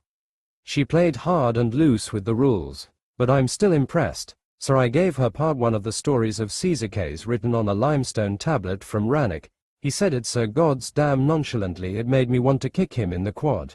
Does he not know how valuable these are? Oh wait, He gave me millions of credits and didn't care about how I spent his money. Looking over, I find Zuranul gaping like one of Shepard's fish. At least someone here understood the importance of what I'm holding. Don't get comfortable. I still have 4 more and we still need a rules lawyer to look over Tally's cheating. I didn't cheat, I hissed. You didn't make the rules clear. I gently placed the tablet into my bag of holding, much to Zuranul's shock. You just want me to wear that ridiculous bunny girl outfit. Julie ended up showing me every outfit she wanted to put me in. I could never show my face or body to anyone after seeing, let alone wearing, some of those. Guilty as charged, he smiled, that Boshetet. I'll do it, Zuranul whispered. Nick leaned in. I'll wear whatever you want, as long as I get the tablets. She roared, her face the same color as a tomato. Oh, love the enthusiasm, but no can do, Nick shrugged. What? Why? Is it because, you know, she mimed her breasts, I'm not as big as Talizora. Don't be silly, breasts are for literal babies. I love me a good thick rump personally, and you Quarians don't seem to be lacking in that department. Keela, what a perv. The problem is that you aren't yet an adult by Quarian standards, and trust me Muznal, I'm going to need some adult consent. At least he has some sort of standards. Then, I'll use the tablet as my pilgrimage gift and work for you. You could always use another test subject for Project Quarian might, Leovile called out. That would give the galaxy 2 super Quarians. Nick narrowed his eyes, maybe, but only if Tally agrees. I blinked and pointed to myself. Me. Nick shrugged. Yes, the rules lawyer could still side with you, and all this would be unnecessary. We are on a dangerous mission, having to work with a terrorist organization and unlikely allies to save the galaxy. There's no reason to bring this young woman along. I'll even give her enough money to get the hell off this planet and somewhere safe with enough for her to have a good head start somewhere else. He opened his Omni tool and sent me another 200,000 credits, enough for any Quarian to get a gift and have some left over. Zura. The pilgrimage proves we are willing to give of ourselves for the greater good. What does it say about me if I turn my back on this? She interrupted me. I was shocked at my own words. How? Your show is very popular. She showed me a clip from my cartoon series. It may have been a bit overdramatized as I talked down to Adina. But damn if I didn't look cool. You're a hero, you stood where others would falter. So much was lost after the morning war. Our people need those tablets. We need a piece of us before. She pulled on her Enviro suit. This. Please give me this chance. I gritted my teeth. Can I really tell her to take the money and go? I'm sure if Shepard gave me 1,000,000 credits and told me to go, I would have just snuck into the Normandy anyway. I'm stubborn like that. Do you know what you're asking for? I'm working with Commander Shepard to stop the collectors from abducting humans. Cerberus is working with us, and this mission could be generously called suicidal. All the better I'm there then. You need more people you can trust to watch your back. She had a determined look on her face. I let out a long sigh. I just wanted to win, save Aquarian from slavery, and send her off with enough money to buy a pre-owned Corvette, and I would have gotten away with it if it wasn't for that pesky Quarian stubbornness. Wait, we need to ask Shepard. You need a captain's permission to live on their ship. Ask me what? Shepard asked, walking over with Zaid and Miranda. And who's this? Zuranul fumbled a bit, giving a sloppy salute. I'm Zuranul, Captain Shepard. Ah, okay. He looked over at me with a confused look on his face. At ease, he ordered. Can someone bring me up to speed? Right, this is Zuranul. She wants to join the Normandy. I shot him murder eyes, telling him to say no. Absolutely not, Miranda answered. Anyone other than her would have been better. Anybody? Grunt, Jenny, Edie, anybody. That's a shame because I was planning to give the ground crew my super armors if we did, Nick drawled. Fook, Nick just loves making Miranda's day worse. If she says something he's there to say the opposite, and he tends to have better bribing tools. We don't need any more engineers, she hissed. You can never have enough. This isn't a kitchen Lawson. It's one of the most advanced pieces of technology in the galaxy. I seriously doubt they couldn't use an extra hand, a superpowered hand. Nick offered. Ms. Null, please ignore these two. Shepard sighed. You do understand what you are asking for. There is a loose AI on that ship. Look, there she is. Shepard pointed to Edie's human body moving the large Prothean artifact out of the shuttle bay with ease. Shepard, where do you want this? Edie asked. Oh, just put it over there. Liara should be here soon and have her own people move it away, thanks. He looked back to Zuranul. See. Uncontrolled AI. I face-palmed. Zuranul had a confused look on her face. I couldn't blame her. Edie's body was extremely lifelike, and even I had trouble telling that she was a robot. I'll take your word for it, but I still want to go. Talizora is a hero of the migrant fleet. If she trusts you to lead her, I trust you as well. When did I become a bloody hero that inspired the younger generation? I'm going to tear out my hair. We don't have the budget to hire another engineer. Shepard sighed. That was a lie. We were drowning in money after that heist. No worries, Shep. Nick interrupted. I'm more than happy to cover it. Leah, sweetie, how much do I pay you? For the experiments or as an engineer? He pays you for both. Both. It was 150,000 credits as a sign-up bonus, along with the Bodacium arc reactor, as my pilgrimage gift, and the clothes. You are paying me 10,000 credits a week for engineering, she answered. 10,000 per week. What the hell? That's more than I get for my cartoon royalties. I looked over to Shepard. You don't even pay me. I whispered to him as Nick started negotiating payment with Zuranul. He shrugged. You have all my money, he whispered back. Yeah, to stop you from buying useless things. The model of the Alliance Dreadnought Kilimanjaro isn't a waste of money, he hissed. My mother serves on that ship. Don't you try and justify your ridiculous expenses. Buy weapons, armor, mods, not toys. They're collectibles. And the dozens of dead fish. I'm busy, I forget to feed them sometimes, he gritted his teeth. Then buy an automatic fish feeder, you dork. Stop wasting money. Pets are good for the soul, he huffed. That's why you bought the ugly rat. Sir Reginald VIII is a mighty space hamster, don't call him names. Yeah, I saw your little space hamster escaping the kitchen with a bag of trail mix like a thief in the night. Like I taught him, survival at any cost. You're an idiot. Now please tell her that you can't hire her. We both know Nick will give her a bunch of money, and if we ask, maybe a golem for protection. You think she can help? It's not that, it's just. We're on a very dangerous mission. One mistake and we're dead. I didn't want Leovile to be here either, but Nick got to her first, I sighed. The look of hope Leovile had when we first met was blinding. I have no idea how long she was on the streets. Nick appearing and giving her everything she needed must have been a gift straight from the ancestors. I'm not saying Nick is a bad guy. It's just wherever he goes he just happens to be in the right place at the right time. I just worry. Well, what did it feel like when you joined the Normandy for the first time? Keela, I'm being abducted by a human that doesn't know what a shower is, I teased. After that, he huffed. What am I doing here? Standing in the most advanced frigate in the galaxy, hunting a madman who has an army of Geth. And then, I chewed out Crosby for an hour for playing around in the engine room. I know, I remember that. It took me and Adams to pull you away from the poor girl.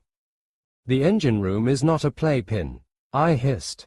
He nodded. I agree. It took you less than a week to be Adams' right-hand woman. You know the Tantalus drive core better than just about anyone there. I wouldn't be surprised if Quarian ships had their own. You're joking. Do you have any idea how expensive they are? I joked. That's not the point. The point is that a bossy Quarian was able to adapt to her surroundings and thrive. All she needed was a chance. Quarians aren't bossy. We're assertive, but I get what you mean. Fine, you can hire her if you want, but if we take over the Normandy there is no one to blame but yourself, I huffed. I think I can live with that. All go as high as 200,000 credits, the rest of the tablets, and 2 arc reactors, but you have to wear anything Julie makes and not wine.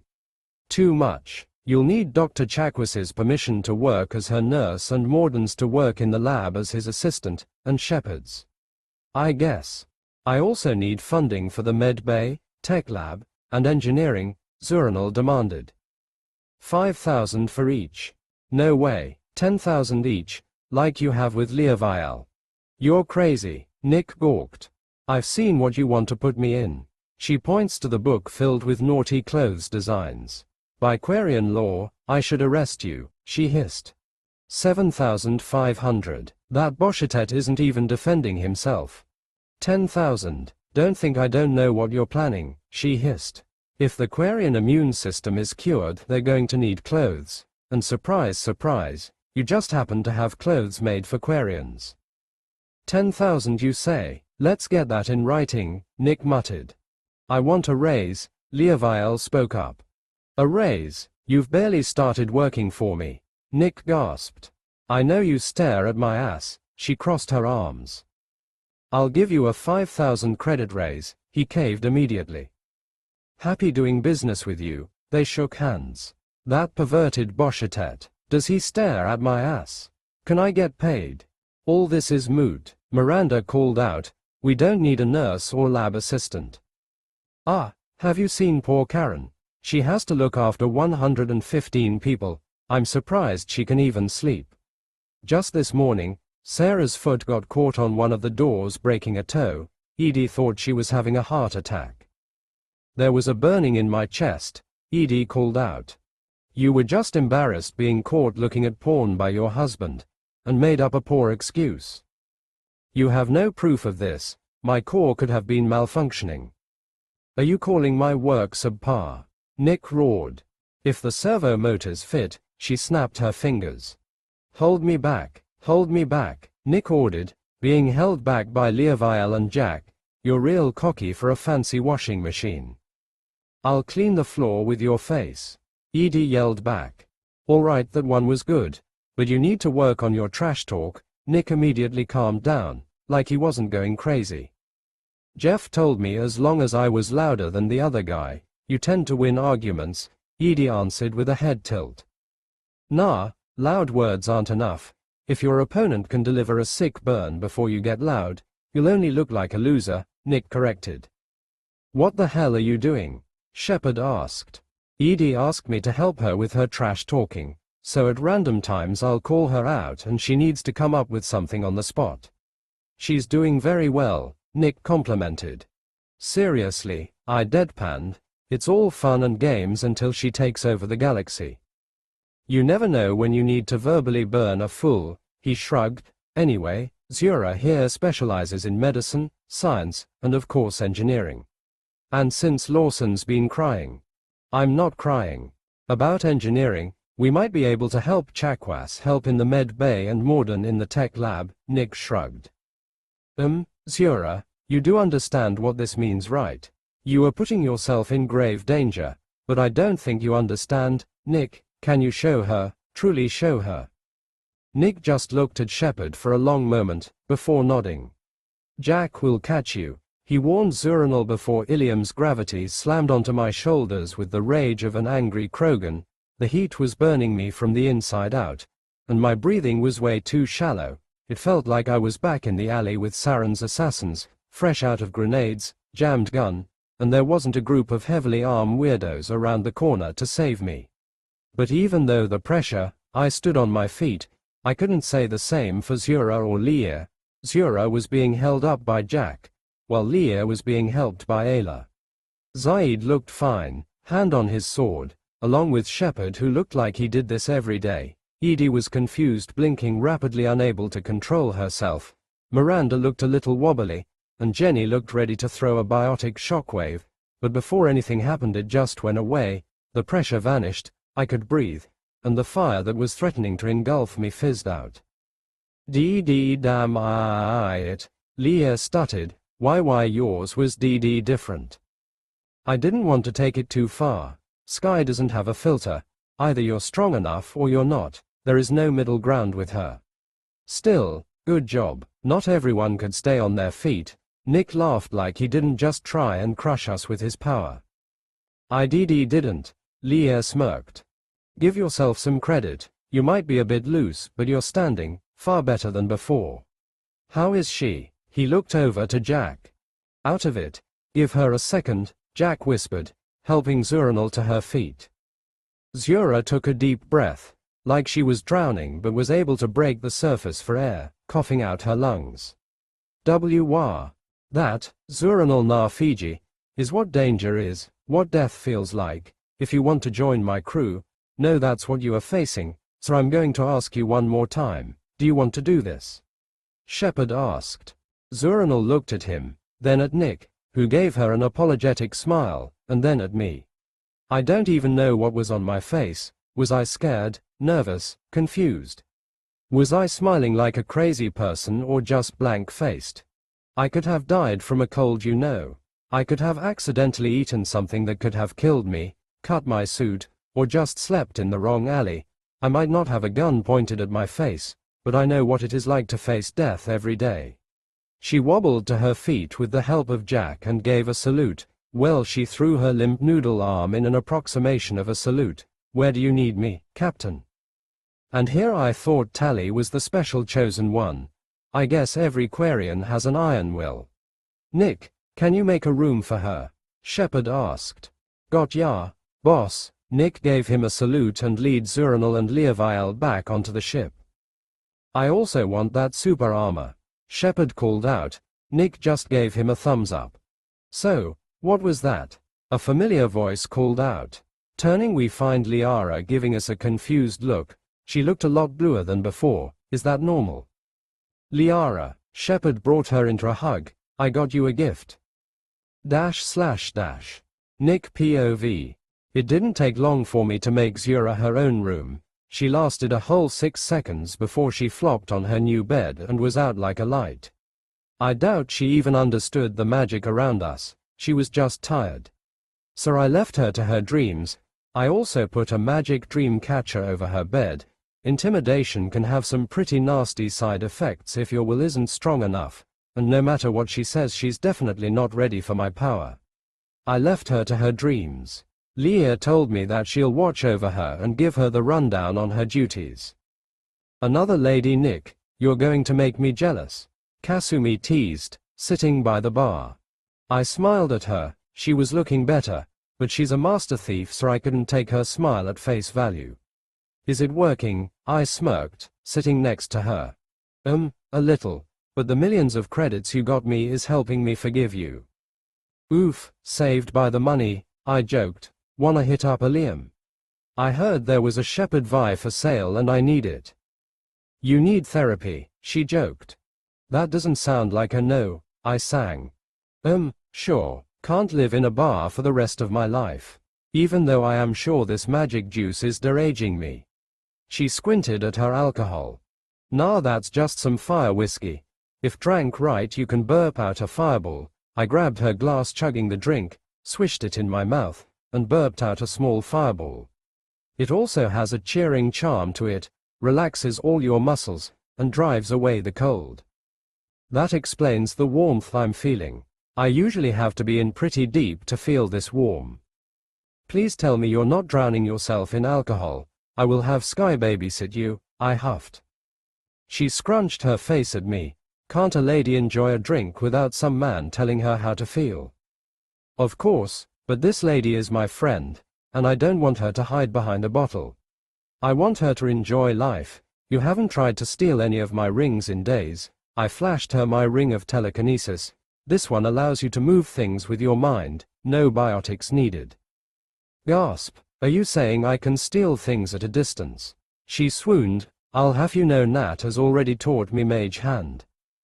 Yes, but this one only needs to be charged and is limited by your imagination. None of that 30 feet nonsense. And I get to keep the ring. She leaned forward. I shrugged. Until a better thief steals it from you. Are you challenging me, Walters? She narrowed her eyes at me. No. Yeah, I've only seen the great Kasumi go to from my side. I want to know what it's like to have her chase me for once. You have a hammer, Spaaace, she deadpanned. That does seem unfair. I summoned some of my old necklaces of minor strength and health Regan, along with a bag of holding on my waist and a few rings. Is this enough? Gasp. To tempt a woman, men nowadays, flaunting their business all over the place, showing off their wealth. You never know what kind of woman might get handsy. Goodness, only a proper rapscallion would think of stealing from an innocent man like me, I chuffed in an English accent. Well, we don't want that. Allow me to escort you, my good man, you can trust me. Her smile said otherwise. See that you do. I'll even reward you with a proper gift. Gasp. Mr. Walters, have some decency. Nonsense. That good commander fellow wanted me to get you top-of-the-line magical armor, and with a strapping young lady like yourself on a dangerous mission like this, I couldn't think of anything less than the very best. Then you have my thanks, Sir Walters. Come, Liam awaits. We held it for a whole 5 seconds before we broke out laughing and marched out to the landing bay. She was already wearing one of my rings by the time we got out there. Ah, you must be Nick Walters, Liara called out. Asari information broker. Liara Tissoni. LVL, 41. Age, 108. HP, 748 hundredths. BP, 1592,000. Street, never underestimated archaeologists' right hook. V, late nights and rough mornings. Dex, kept up with a spectre.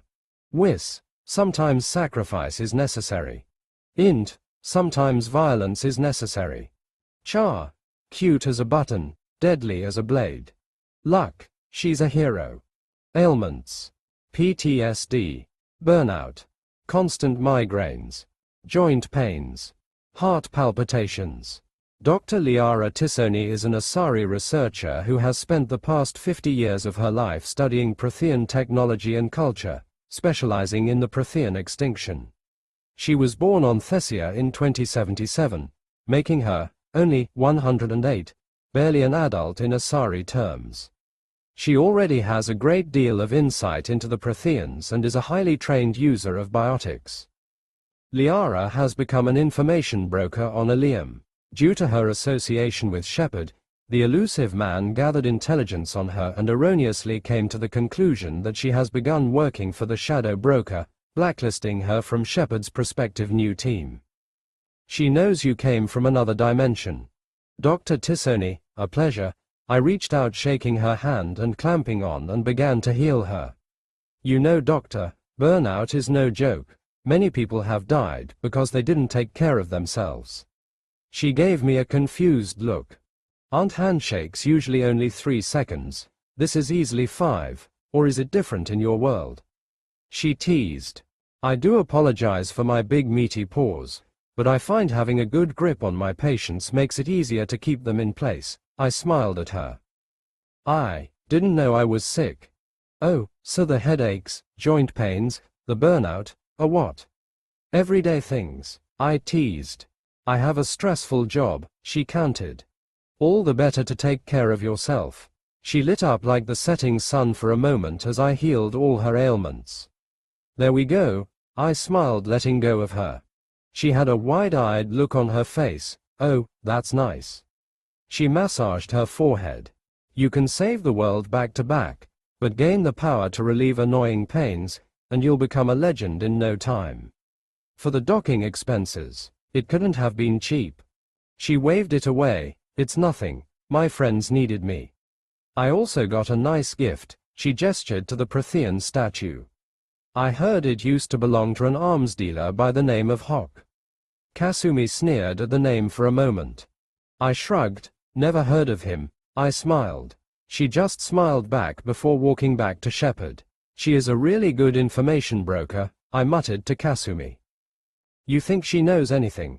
You still have your Kent glasses? I asked. She pulled out her glasses from her side pocket. Never leave home without them. She smirked, putting them on.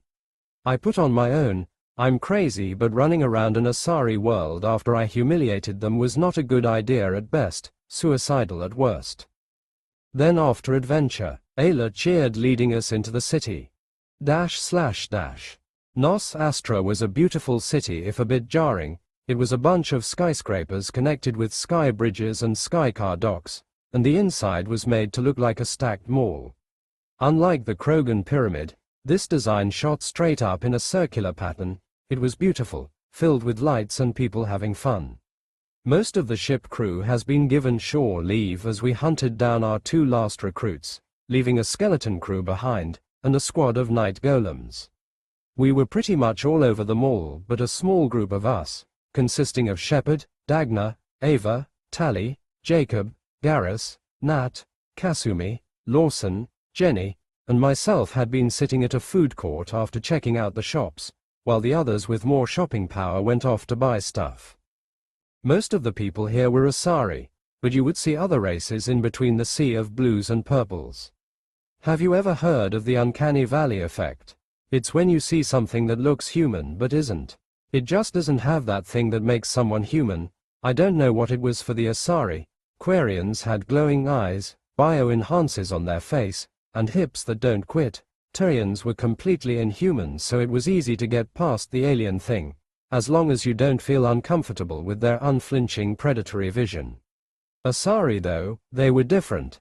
Maybe it was the fact that they didn't have eyebrows but still painted them on, or maybe the head crest. It was more likely than not the blue skin, but it was more than that, the way they walked, talked, and acted. It was like some kids following a popular trend and trying to act cool. It was disconcerting.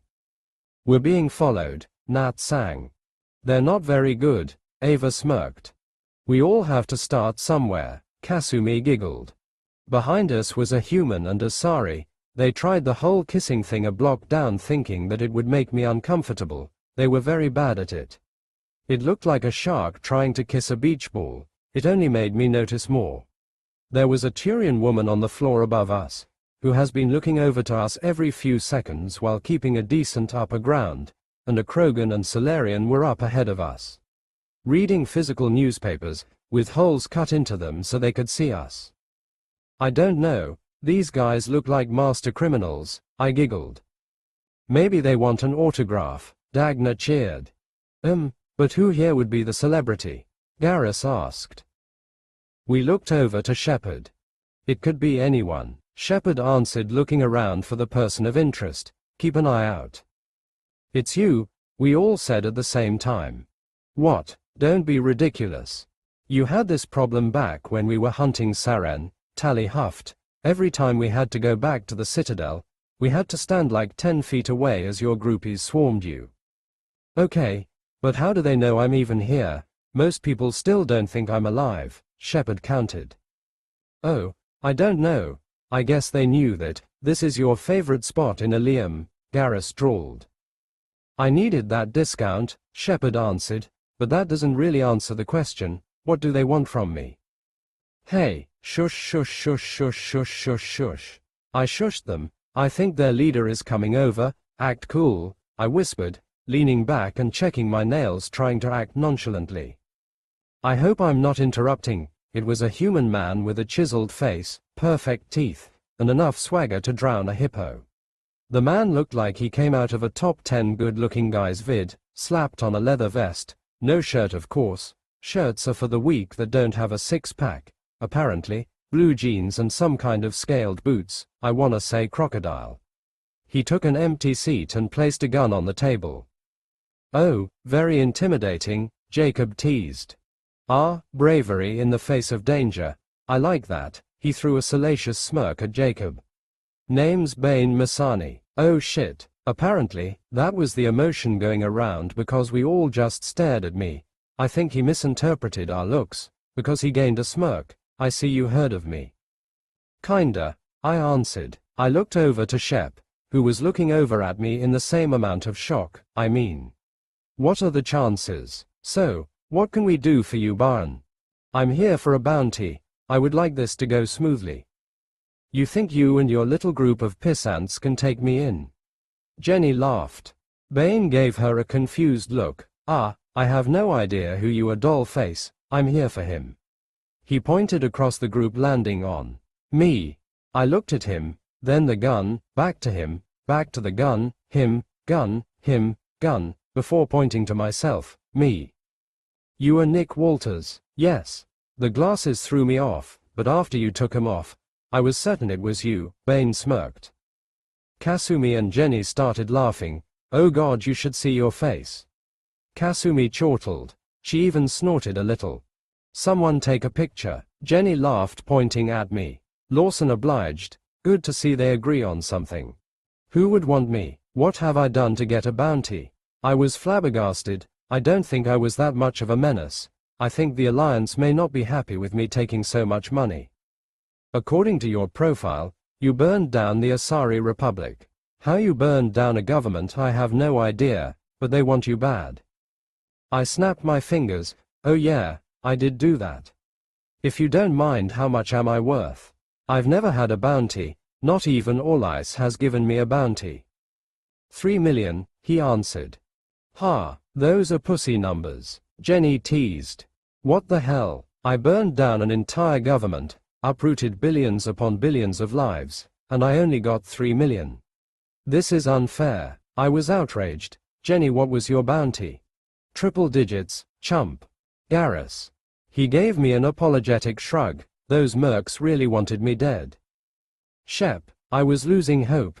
Am I the lowest bounty on the ship? It isn't a legal bounty. He couldn't even lie to my face. Kasumi patted me on the shoulder. Yours is bigger than mine. She had another one of my necklaces. That's because you don't have one. I hissed. I feel so small and insignificant. Hey, you're valuable to me, literally. Bane pointed his gun at me. So if we could do this calmly. I huffed. You all sit back. Me and Freddy will handle this, I told the group. Combining prestidigitation and inspiration, I created a perfect illusion of Freddie Mercury sitting on the table next to ours. Freddie Mercury, Jacob gasped. Who knew Jacob liked the classics? Who? Bane asked before a piano was heard throughout the tower and Freddie started singing, Don't Stop Me Now. Acting quickly, I slammed the table, causing it to tilt, and slapped the gun out of Bane's hand, catching him completely off guard and allowing me to hop the table and drop kick him in the chest. Minimal strength plus sneak attack plus fisticuffs equals 113 points of bludgeoning damage. Sending him flying ass over tea kettle into the empty table across from us. Grabbing the gun Bane lost, I launched it at the Turian on the floor above us, trying to get her gun in place, only to get domed by my impromptu weapon, dropping her. I turned to the Krogan, getting him to charge by taunting him. Olay, I called out as I dodged him, before wrapping my hands behind him and sending him to Suplex City, slamming him into the floor. He was out of the fight for now, but the Asari was coming in hot with a biotic rush, right into my lariat. She made a choking noise before I dropped her. Well, she was so kind to make herself a living missile, I shouldn't waste it. I grabbed and launched her at the wide-eyed Solarian, dropping both of them. Rah! The Krogan roared. Pushing my strength, I met his charge. Strength contest. Nick Walters versus Cal Core. Victor, Nick Walters. The Krogan was stopped, much to his shock. What the? I unleashed a headbutt, but held onto his hand, so he snapped back, giving him whiplash before I lifted him off the ground and launched him at the last human holding a shotgun, dropping him both. I bumped my head to the music. Inspiration is an insane power. It boosts you past your max without causing pain. Everyone was kinda moving in slow motion. Don't Stop Me Now, I sang with Freddy. As he began to fade, the music being replaced with a bunch of groaning bounty hunters. Who, what are you? Bane groaned. I just smirked at him. I'm Nick.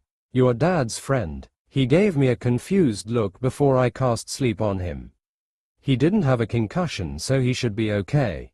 Probably. I looked back at the crew, who looked rather impressed, except Jenny, who wanted me to get punched in the face. So, who wants to tell Zaid he's a papa? Zaid POV. I demand your pardon. I demanded. Shepard and his little band of crazies called me to a police station. That's your son. Ayla pointed to the young man sitting in a holding cell with the rest of his hunting crew. They all looked like someone gave them a good beating. See, that's what I thought you said. But I don't have a son, I corrected her. She shook her head. His name is Bain Masani. Someone's taking you for a ride. The galaxy is a large place, lots of Masanis out there, I huffed. Not the first dumbass to use my name. He looks exactly like you, she pointed out. I'm not going to lie to myself, we had some similarities, but most humans look like humans. And, she added, holding up her magic book and waving it side to side, the maker confirmed it. Right, her god, I don't believe in the gods. What, but you've seen me use holy magic. You were there, she gawked. All I saw was fancy lights and you swinging around a mace. It's going to take a lot more to convince me, I huffed. Are you testing me, Masani? She hissed, narrowing her eyes at me. You're rather spunky for a brat that couldn't weigh more than 100 pounds, wet, I chuckled. I'll have you know, Masani, I kicked my fair share of ass, people fear me, she growled. Ayla, I got your hot chocolate. Walters called out, coming around the corner with a mug and donut. Why does he have glasses? And was his nose always so big? And when did he grow a mustache? Thank you, she cheered, skipping over to Walters. Yep, quaking in my boots. Be careful, Tally's around and for some reason, she's like 50% more sneaky when chocolate is involved, he stage whispered. Zaid, how's the family reunion? I'm not his father. I'm guessing you didn't care for the gods? He asked. I just huffed. Yeah, not much of a follower myself. He passed me a sheet of paper, got Morden to run a DNA test. Don't worry, Chakwas didn't break any doctor-patient confidentiality or whatever. Morden stole it from the med bay when she was busy checking in on Zura. For a single sheet of paper, it was heavier than any rifle I have ever carried. Turning it over, I saw the proof in black and white. I looked back up to the young man who was glaring holes at my forehead. Well, shit. How did this happen? I looked at the kid's age, 27. What the hell was I doing 27 years ago? I looked deep into the kid's eyes. Jessie, shit, he had her eyes. The same eyes that cursed me out as I left the house. Why didn't she tell me? You, okay, Walters asked. What the fuck am I supposed to do here, Walters? You can talk to him.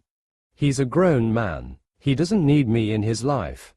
Zaid, I can never see my dad again, but I sometimes hear his advice in times of fear and confusion. You know what he would say here. I didn't say anything, just staring at the angry young man across from me. Tomorrow morning, are you going to be okay not doing anything, or will you think of this moment every time you have a second to think for the rest of your life? Vito is gone, Zaid. So what drives you for tomorrow? Money, power, women. It could be family. This time I did look over at him, but he wasn't looking at anything, just staring out into his memories. So, what is he in there for? He tried to cash my bounty. He bounced his eyebrows at me. I don't know who that guy is, but I was after Walters. The young man roared, getting up close to the bars. I looked back to Walters, who played with his glasses. It must be some kind of magic. I'm his lawyer, Saul Goodman. You're in big trouble, young man. Bain Masani, was it? What the hell are you talking about? Walters is a wanted criminal. Bain roared. I'm part of the Hunters Guild. Look me up. Benny, can I call you Benny? No. Benny, listen, any other man at any other time, you would have gotten a slap on the wrist for the fight and let go. But you picked the wrong man at the wrong time. See, Mr. Walters is part of Spectre Shepard's crew, and while Eliam may be in the Terminus system, they pretend to follow the Council's rules to gain some of their protection, and I'm sure you understand that messing with a Spectre's investigation isn't a good thing. Walters drawled, I can have made it so none of you get out of this cell, or worse, shove you out on ground level, and I hope you understand what will happen to you when the sun came up. Lucky for you, Mr. Masani, I was able to locate your father. I don't have a father, he growled. Then you better thank the man next to me. It's thanks to him that you're getting out of here at all. Son, I suggest you keep your mouth shut, I advised. I'm not your son and you're not my father. Benny, Walters calmed the situation, let my words sink into that punched-in skull of yours. Mr. Zaid Masani here is not your dad, the hell. He is your father. What's the difference? He huffed. Any dumbass can be a father, one drunk night can handle that. A dad is a title only given to men who were there to watch over you, to teach you, to love you, to build you up when you thought yourself broken. Zaid may not have been there then, but he's here now. He is the only one saving you from a fate worse than death. And I should be grateful.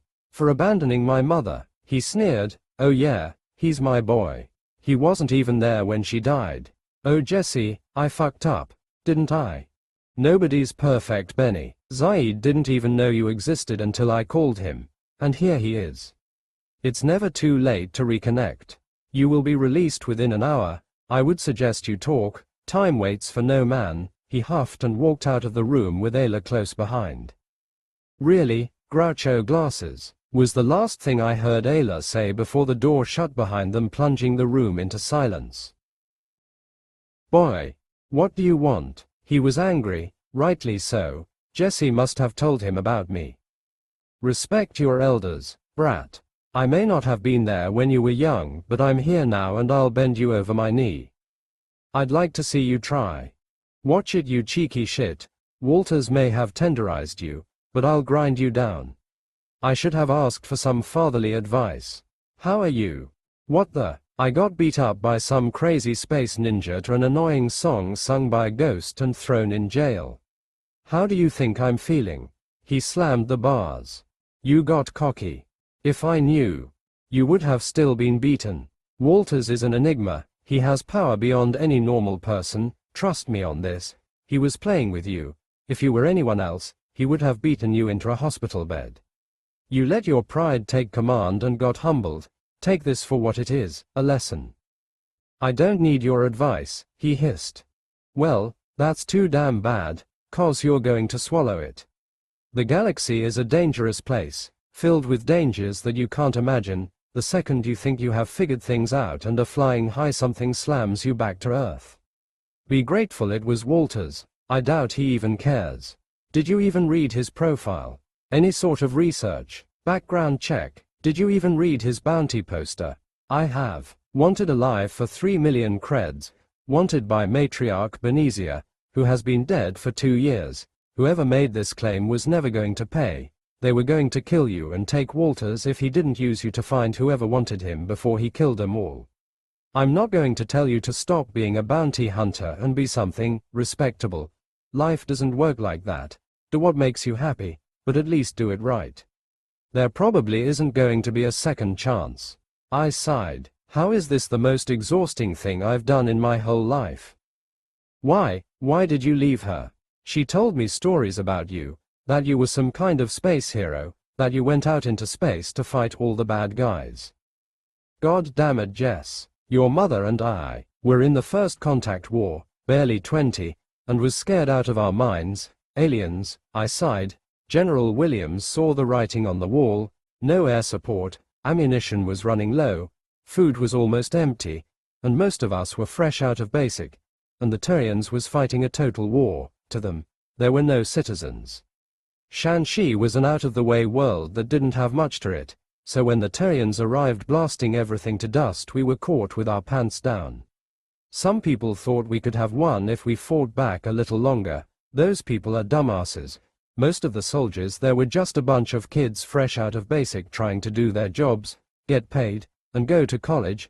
Not all of us were Commander Shepard or Anderson or Ryder. So in order to save our sorry-ass General Williams sacrificed his military honor and surrendered, and a month later the Second Fleet beat the Turians back. Thousands of people were saved, thanks to one man choosing people's lives over his pride. I already know this. I read about it in school. You know nothing. I roared, causing him to flinch back. You read about it in a book. I was there. I saw the bodies of dead, of men and women holding their children trying to save them with their bodies. I smelt the burning of flesh as Turians burned the dead. I watched families starve so their children could live, and I've seen the lifeless eyes of children who saw their families be butchered. You know nothing, I hissed. And what did the Alliance do? To the man who paused the war, to save his soldiers and the people he swore to protect.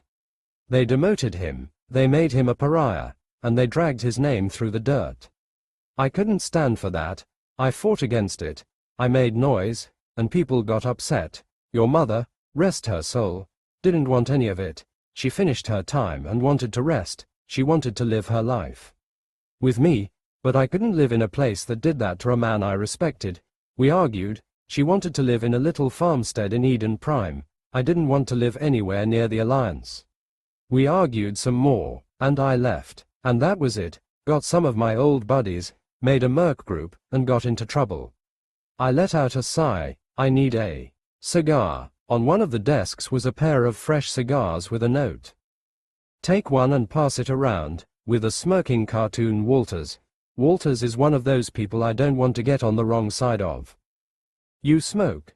Why, you got one. I passed him one of the cigars. Whoa, this is a real cigar. Where'd you get this?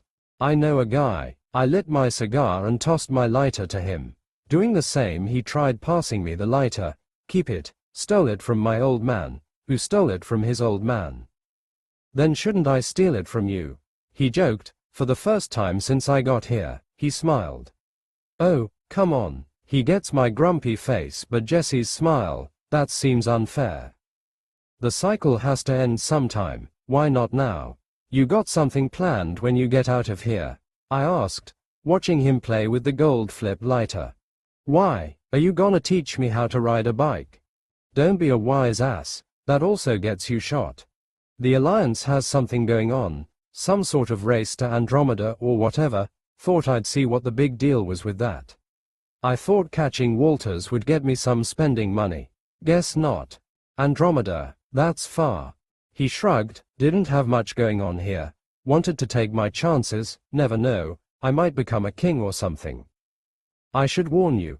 I got it from a fairly reliable source that being a king kinda sucks. Nothing but a bunch of whiners and bootlickers, and not the good bootlickers that actually do their job, the kind that want to steal your shoes, I joked. I'll keep that in mind. So, what were you doing in Ilium? I'm saving the galaxy. That sounds way weirder to say when you mean it. He just gave me a blank look. Seriously. I'm not a kid anymore. Zaid, you in here? Shepard asked, walking into the room. We got a situation upstairs. Shepard, tell this brat we're saving the galaxy. Ah, Bane, I see you're talking to your old man. Take it from me. You think they're gonna be in your life forever. And then they're not. So have your talk. And yes, Zaid is helping us defeat the Collectors. The Collectors? You mean those freaks that have been taking people? I'm guessing you heard. Shepard sighed. They hit a place not too long ago. Fel Prime. I have a safe house out there. Got video evidence of them breaking up the place and taking a bunch of people, and also heard you destroyed one of their ships. I'm not sure you know what that means. The Collectors are the boogeymen of the Terminus. The fact that it was you who did it has the Terminus throwing a hissy fit. Every pirate and slaver, every idiot with a ship and gun is getting all kinds of panicky. If you're really working out there, be careful. Every dumb ass that wants to make a name for themselves taking on Commander Shepard, well, that's usually the fastest way to either get blown up or be famous. Shepard gave him a chuckle. Not the first time I ruffled some feathers, won't be the last. Stay out of trouble, we're upstairs, he told me and walked out the door. Holy shit, he is saving the galaxy, one of Benny's little merc friends gawked. Bane rolled his eyes, but I could see the pride in his grin. I spent the next hour talking about his work, training, and a few of my stories, but when we noticed that no one had come in to release them, I headed out to find out what was going on. You could imagine my surprise when I found Walters sitting across an Asari woman in red armor, with the rest of the police hiding away. What did I miss? I asked, keeping an eye on the Asari. Zaid, how's Benny? The kid had one hell of a chip on his shoulder, Walters called out from his swivel chair. He's fine. Came up here to find out what was holding up with his release. Ah, yeah, strawberry shortcake over there is causing quite the kerfuffle. Yo Anaya, Walters waved over an Asari police officer. Can you please release the idiots downstairs? I'll keep an eye on this psychopath. She's a Justicar, the officer corrected. I raised an eyebrow. Justicar. As in, the very same one we're looking for. And she threatened to kill you and everyone in this building. Anaya, I don't give a flying fuck what she thinks she is. Shepard might get upset with me, but if she tries anything I'll remove her from the census. You speak highly of your skills, but can you back up your words? The Justicar countered. But of course I can. Why do you think I stayed behind? Shepard wanted me to keep you from doing something stupid, like killing these poor police officers who were only doing their jobs. Which I still find weird. Isn't everything in Ilium legal? He asked me. I shrugged. Murder is still illegal, Anaya answered. That does make some sense. You can't go around killing the taxpayers, but who hires you? Companies. The city. Don't the companies run the cities? If a CO kills someone, can they just wave away the crime? How does all this work? Is that why Sammy is here? Did a CO kill someone, and since Sammy doesn't care about laws, they're trying to get a head start on their escape? Walters was just rapidly firing out questions, not allowing anyone to answer. You are a very curious man, the Justicar muttered. I got to know the answers. I'm not like you, Sammy. I live in a world of black, white, and gray. Sometimes they're even colors. It's rather beautiful. Like this question. Why are you after your daughter? The Justicar's eyes widened. Walters gave a low chuckle. Why is it that every time I tell someone that I'm a sorcerer they laugh or roll their eyes? Is it something on my face? Is it the glowing eyes? Maybe you just don't believe the words of a human. Am I too young for you to take me seriously? Or maybe you don't believe in magic. Maybe you just don't like me for telling the galaxy the Asari's dirty little secret. Walters laughed, spinning in his chair, not noticing the dark look the Justicar had. Walters, I tried to warn him. Walters didn't seem to care. Hey, are you hunting those people down as well? I mean, they broke Asari law, right? Gasp. Unless it's only council law. Sneaky. Do what I say, not what I do. How very politician of them. He cheered, spinning around only to be stopped by a dangerous Justicar. Yes, Sammy. How do you know my daughter? Which one? Falere, Rilla, or Marinth? The smirk on his face was downright cocky. The Justicar actually flinched back as if slapped. You Asari, bold as brass. We were the first to discover the Citadel. To use FTL, we are the Prothean's chosen ones. Nick started laughing like a madman. One more time. My name is Nick Walters, Sorcerer Supreme, handsome, kind. What do you need, Sam? He smiled like he was an old friend you ran into at a bar, and he got the first shots. How do you know Marinth? Samara asked. She was tense, ready to fight. Never met her, he answered, leaning back on his chair. Don't lie. I'll ask one more time. How do you know Marinth? The Justicar began to glow with biotic power. I moved my hand to my pistol. Nick gave out a long sigh. What's with everyone threatening me? I guess I can be a bit annoying. And like I told you before, Sam, I never met her, but you have. Do you know what magic is, Sam? Real magic, not what some charlatan does on a street corner, real magic. Power beyond understanding, something as free and strange as a child's imagination. You can do just about anything with magic, like say, he snapped his fingers, morphing the world around us, see into someone's memories. In front of us was a young Samara drinking and gambling. Blurred out Asari dancers were grinding on her lap as she drank something. She was cheering and laughing. The world changed. We were on a ship. Samara was shooting behind cover, killing an Asari with similar armor, probably a merc gang in the middle of a disagreement. As the bullets came to an end, she double-tapped every Asari on the ground before releasing a bunch of scared girls from cages. As she got to the cockpit, a bloody collector ship came out of FTL not too far away, but she was close enough to a mass relay to make a lucky escape. The world changed. This time she was wearing some kind of dress, humming to herself as she worked over a kitchen, making some kind of breakfast before another Asari came up behind her. They looked like a happy couple. The world changed again. We were in a hospital room. Samara looked crushed. Like she was given the worst news in the galaxy. Next to her was the woman from before, but the look she was giving her was anything but loving. It was like she saw Samara like a monster. The world changed again. Mom, please, I don't want to live here. Please help me. A young Asari child cried as she was being dragged away into some kind of temple, a younger Samara trying not to look. The world changed again. We were standing in front of a group of robed Asari in some kind of cave, with a single kneeling robed Asari in the middle of the room. From now onwards, you are a Justicar, hunter of evil, justice in an unjust galaxy, a hero to the weak. Rise, Justicar Samara, rise and cleanse the galaxy of evil, one of the Asari called out holding some kind of headdress. Samara rose and removed her robe, showing her blurred nude body to the world, as she received the headdress. The world changed again. This time we were in the middle of a massacre. Dozens of Asari were lying dead with the Justicar in the center, in the distance a ship taking off into the sky. She was about to give chase only for a baby's cry to catch her attention, followed by more children appearing from houses. She gave the ship one last look before focusing back on the children. The world morphed again, finally returning us to Eliam. That was trippy. Is that what Walters sees when he meets someone? As you can see, I've never met her, but you have. Your daughter is some piece of work, by the way, he sighed, leaning back on his chair, uncaring about how he just put a woman's life on display for everyone to see. What are you? Samara muttered. Nope, there isn't a third time. I'm not a broken record, you know who I am. His words rang through the room, shaking my bones. Nick Walters, she answered. Good to see I haven't completely blown your mind, so how about you sit there and wait for Shepard? I don't think I've ever seen him fail. He swiveled my direction. So, how was the talk with Benny?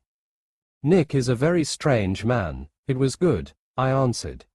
A man I would rather have as a friend than an enemy. Shepard POV. This was a long walk for a glass of water. Seriously, all we wanted was the shipping manifest. But the Eclipse acted like I threatened all their mothers and held their children hostage. All I wanted was a goddamn name. But nope, had to shoot my way through dozens of mercs, and another gunship turns up out taking your entire ground crew into battle made everything easier, and I'm now face to face with a wannabe biotic god. Fear me, lesser creatures, for I am a mortal made god, the Volus cried, unleashing a small biotic field around his person. It was sad and funny, but mostly sad. Poor guy has been laced with enough drugs to take down a rhino. The fact that he hasn't overdosed is a miracle. Hold still, you little butterball, Ayla huffed. Sky, can you please? Sky grabbed the biotic god and held him in front of Ayla. You dare touch a god? I, who molds the universe. Purification, Ayla chanted. The Volus lit up for a moment before breathing slowly. Ah, what's going on? Who are you people? Can you please let me down? The Volus wheezed. Ayla nodded and Sky dropped the Volus. Thanks, he muttered from the floor.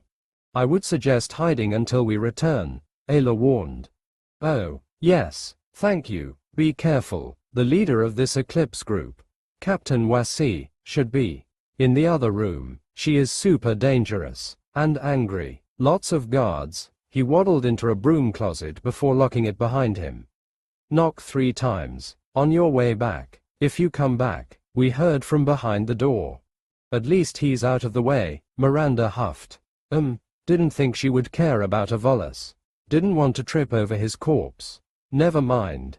Alright, she has the answers we are looking for. Don't kill her, I ordered. Don't worry, Shepard, I can get her to talk, but keep your distance, Ayla answered. Is it some sort of spell? Jacob asked. Yeah, it's called Zone of Truth. You can guess what it does, but you can't aim it.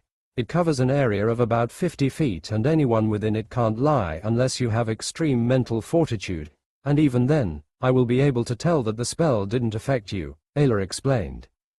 You do understand that every politician in the galaxy will put a bounty the size of a planet on your head if they know about this, right? Garrus joked. Nick will be really jealous then. I mean, wouldn't you be angry if you exposed the Asari for being hypocrites, and only been given such a small bounty? I'm sure you guys have done less for more, Jack huffed, taking position behind some cover, powering up one of her spells before we opened the door. Ah, I fought an army of Geth and Krogan. I'm worth every cred, Garrus huffed, taking his spot at the rear. Really, according to Tally's show, you could barely talk half a sentence before some woman slapped you? Sky asked, stretching her wing to cover me as I opened the door, being met with gunfire and rockets. Sky didn't even flinch. The moment the bullets stopped, she dashed forward, grabbing an Asari by the leg and used her for as a club, smacking another Asari with a shotgun across the room.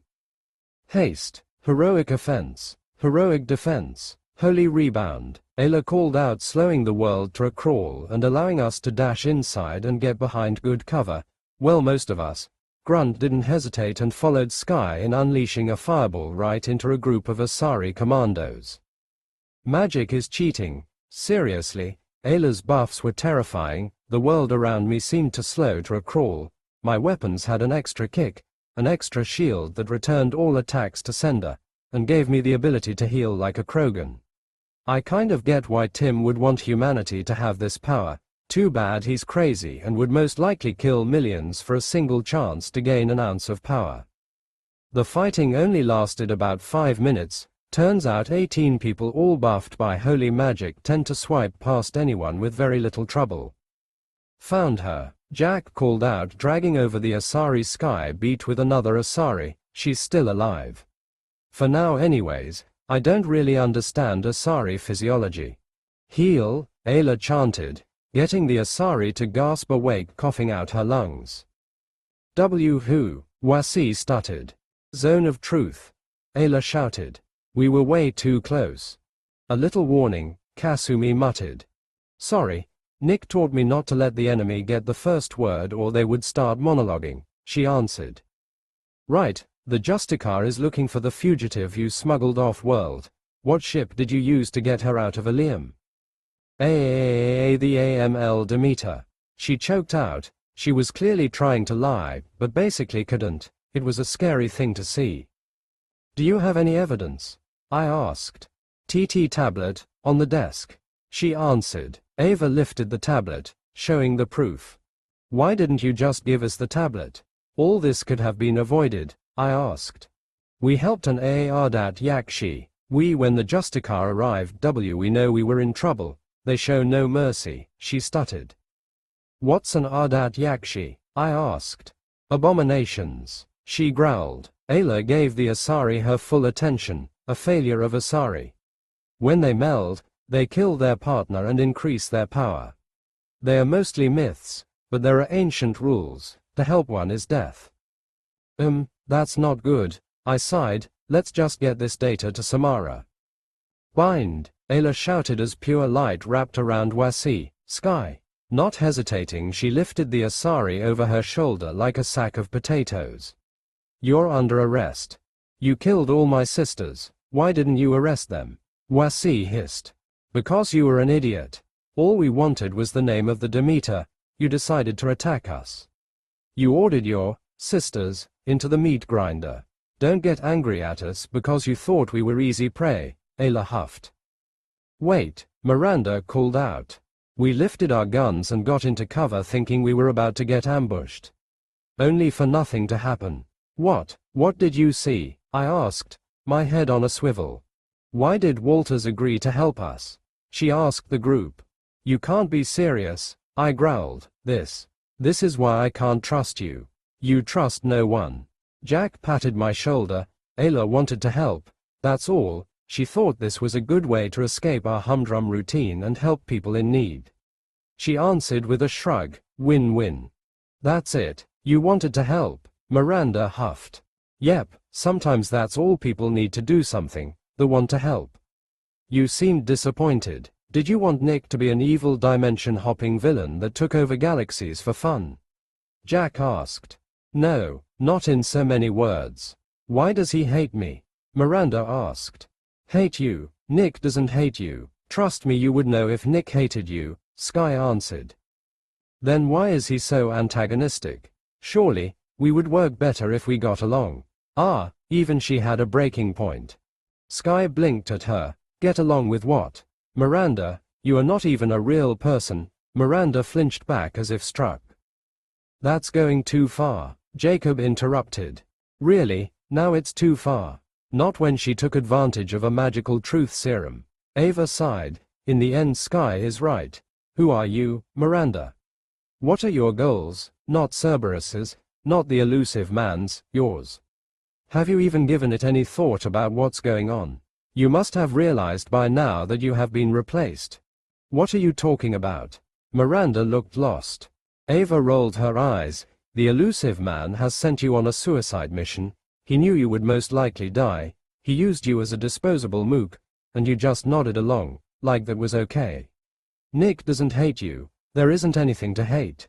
You are someone's tool, and only crazy people hate tools.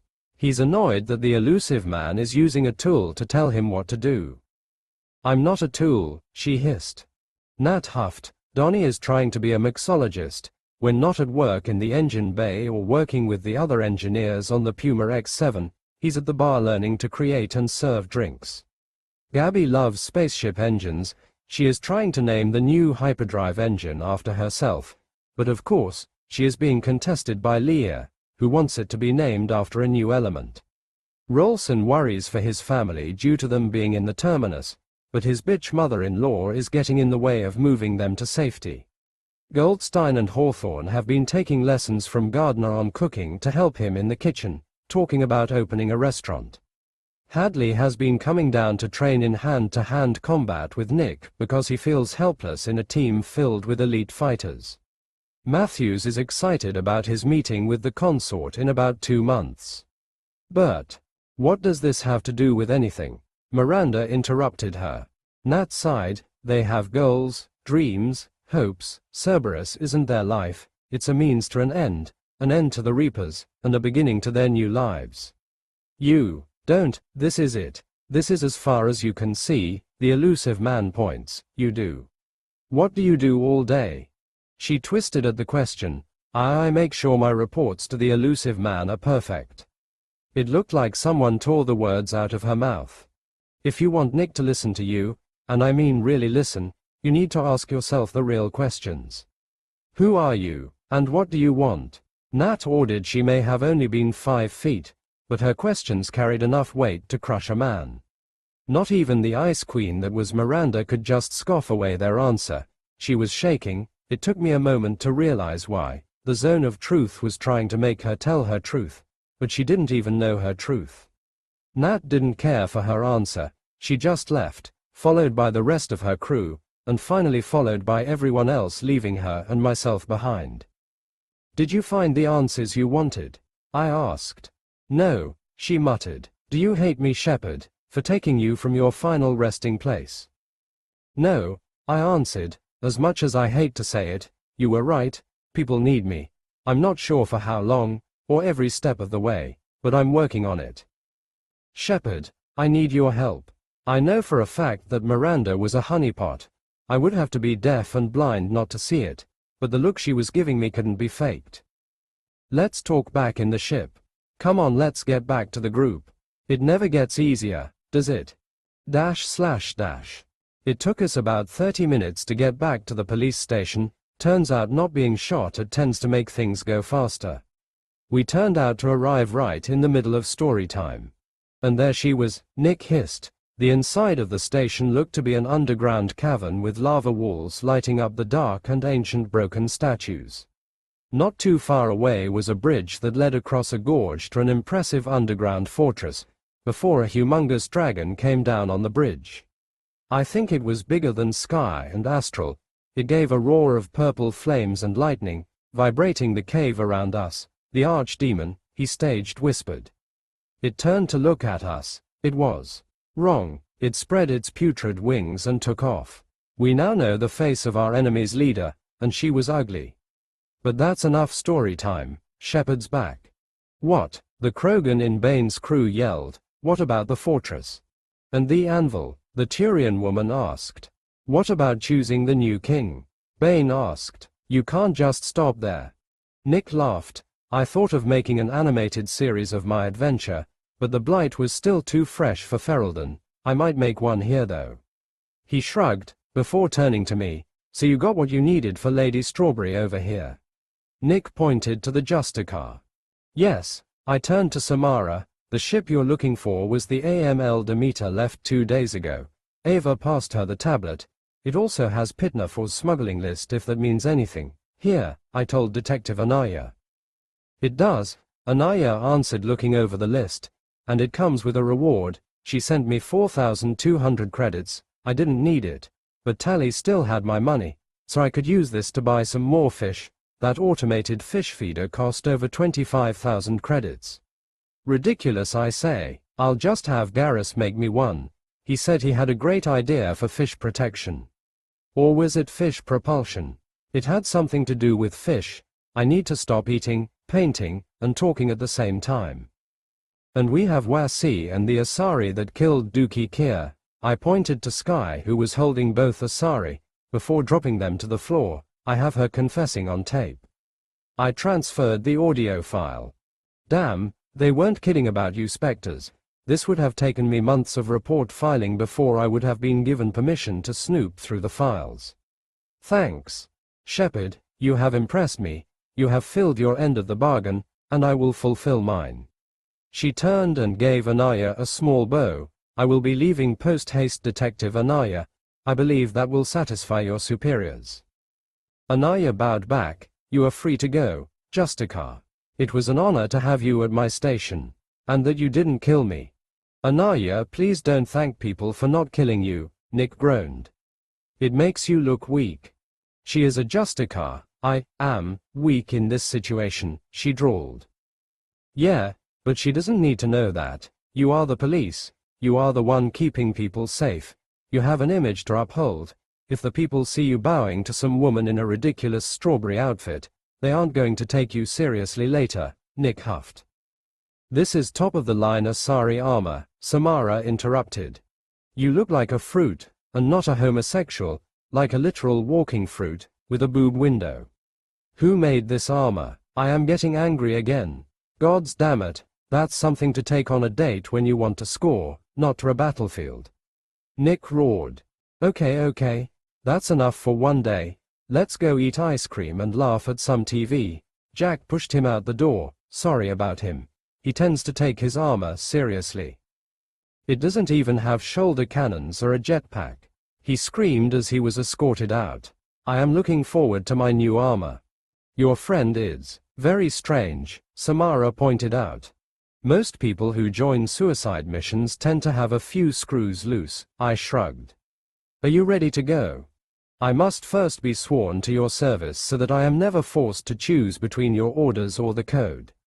She took a deep breath and kneeled before me. It was super awkward. No one's ever kneeled to me. Anaya was super impressed though, so that was something. By the code, I will serve you, Shepard.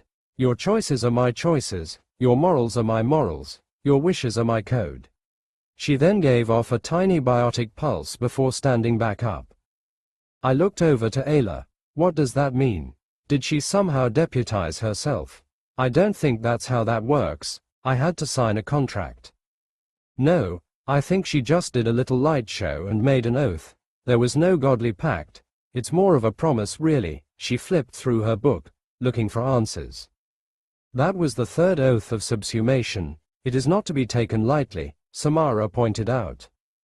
Oh, yes, I didn't mean to make it sound like it wasn't. It's just that we were thinking of it in the cosmic sense. Like if we needed to talk with our godly patron before we cause a godly incident, Ayla explained, not looking up from her book. Okay, so, we should be fine. Welcome to the Normandy. She gave Samara a little bow, before running after the rest of the crew. I'm beginning to think your crew is very different. You don't know the half of it, I sighed.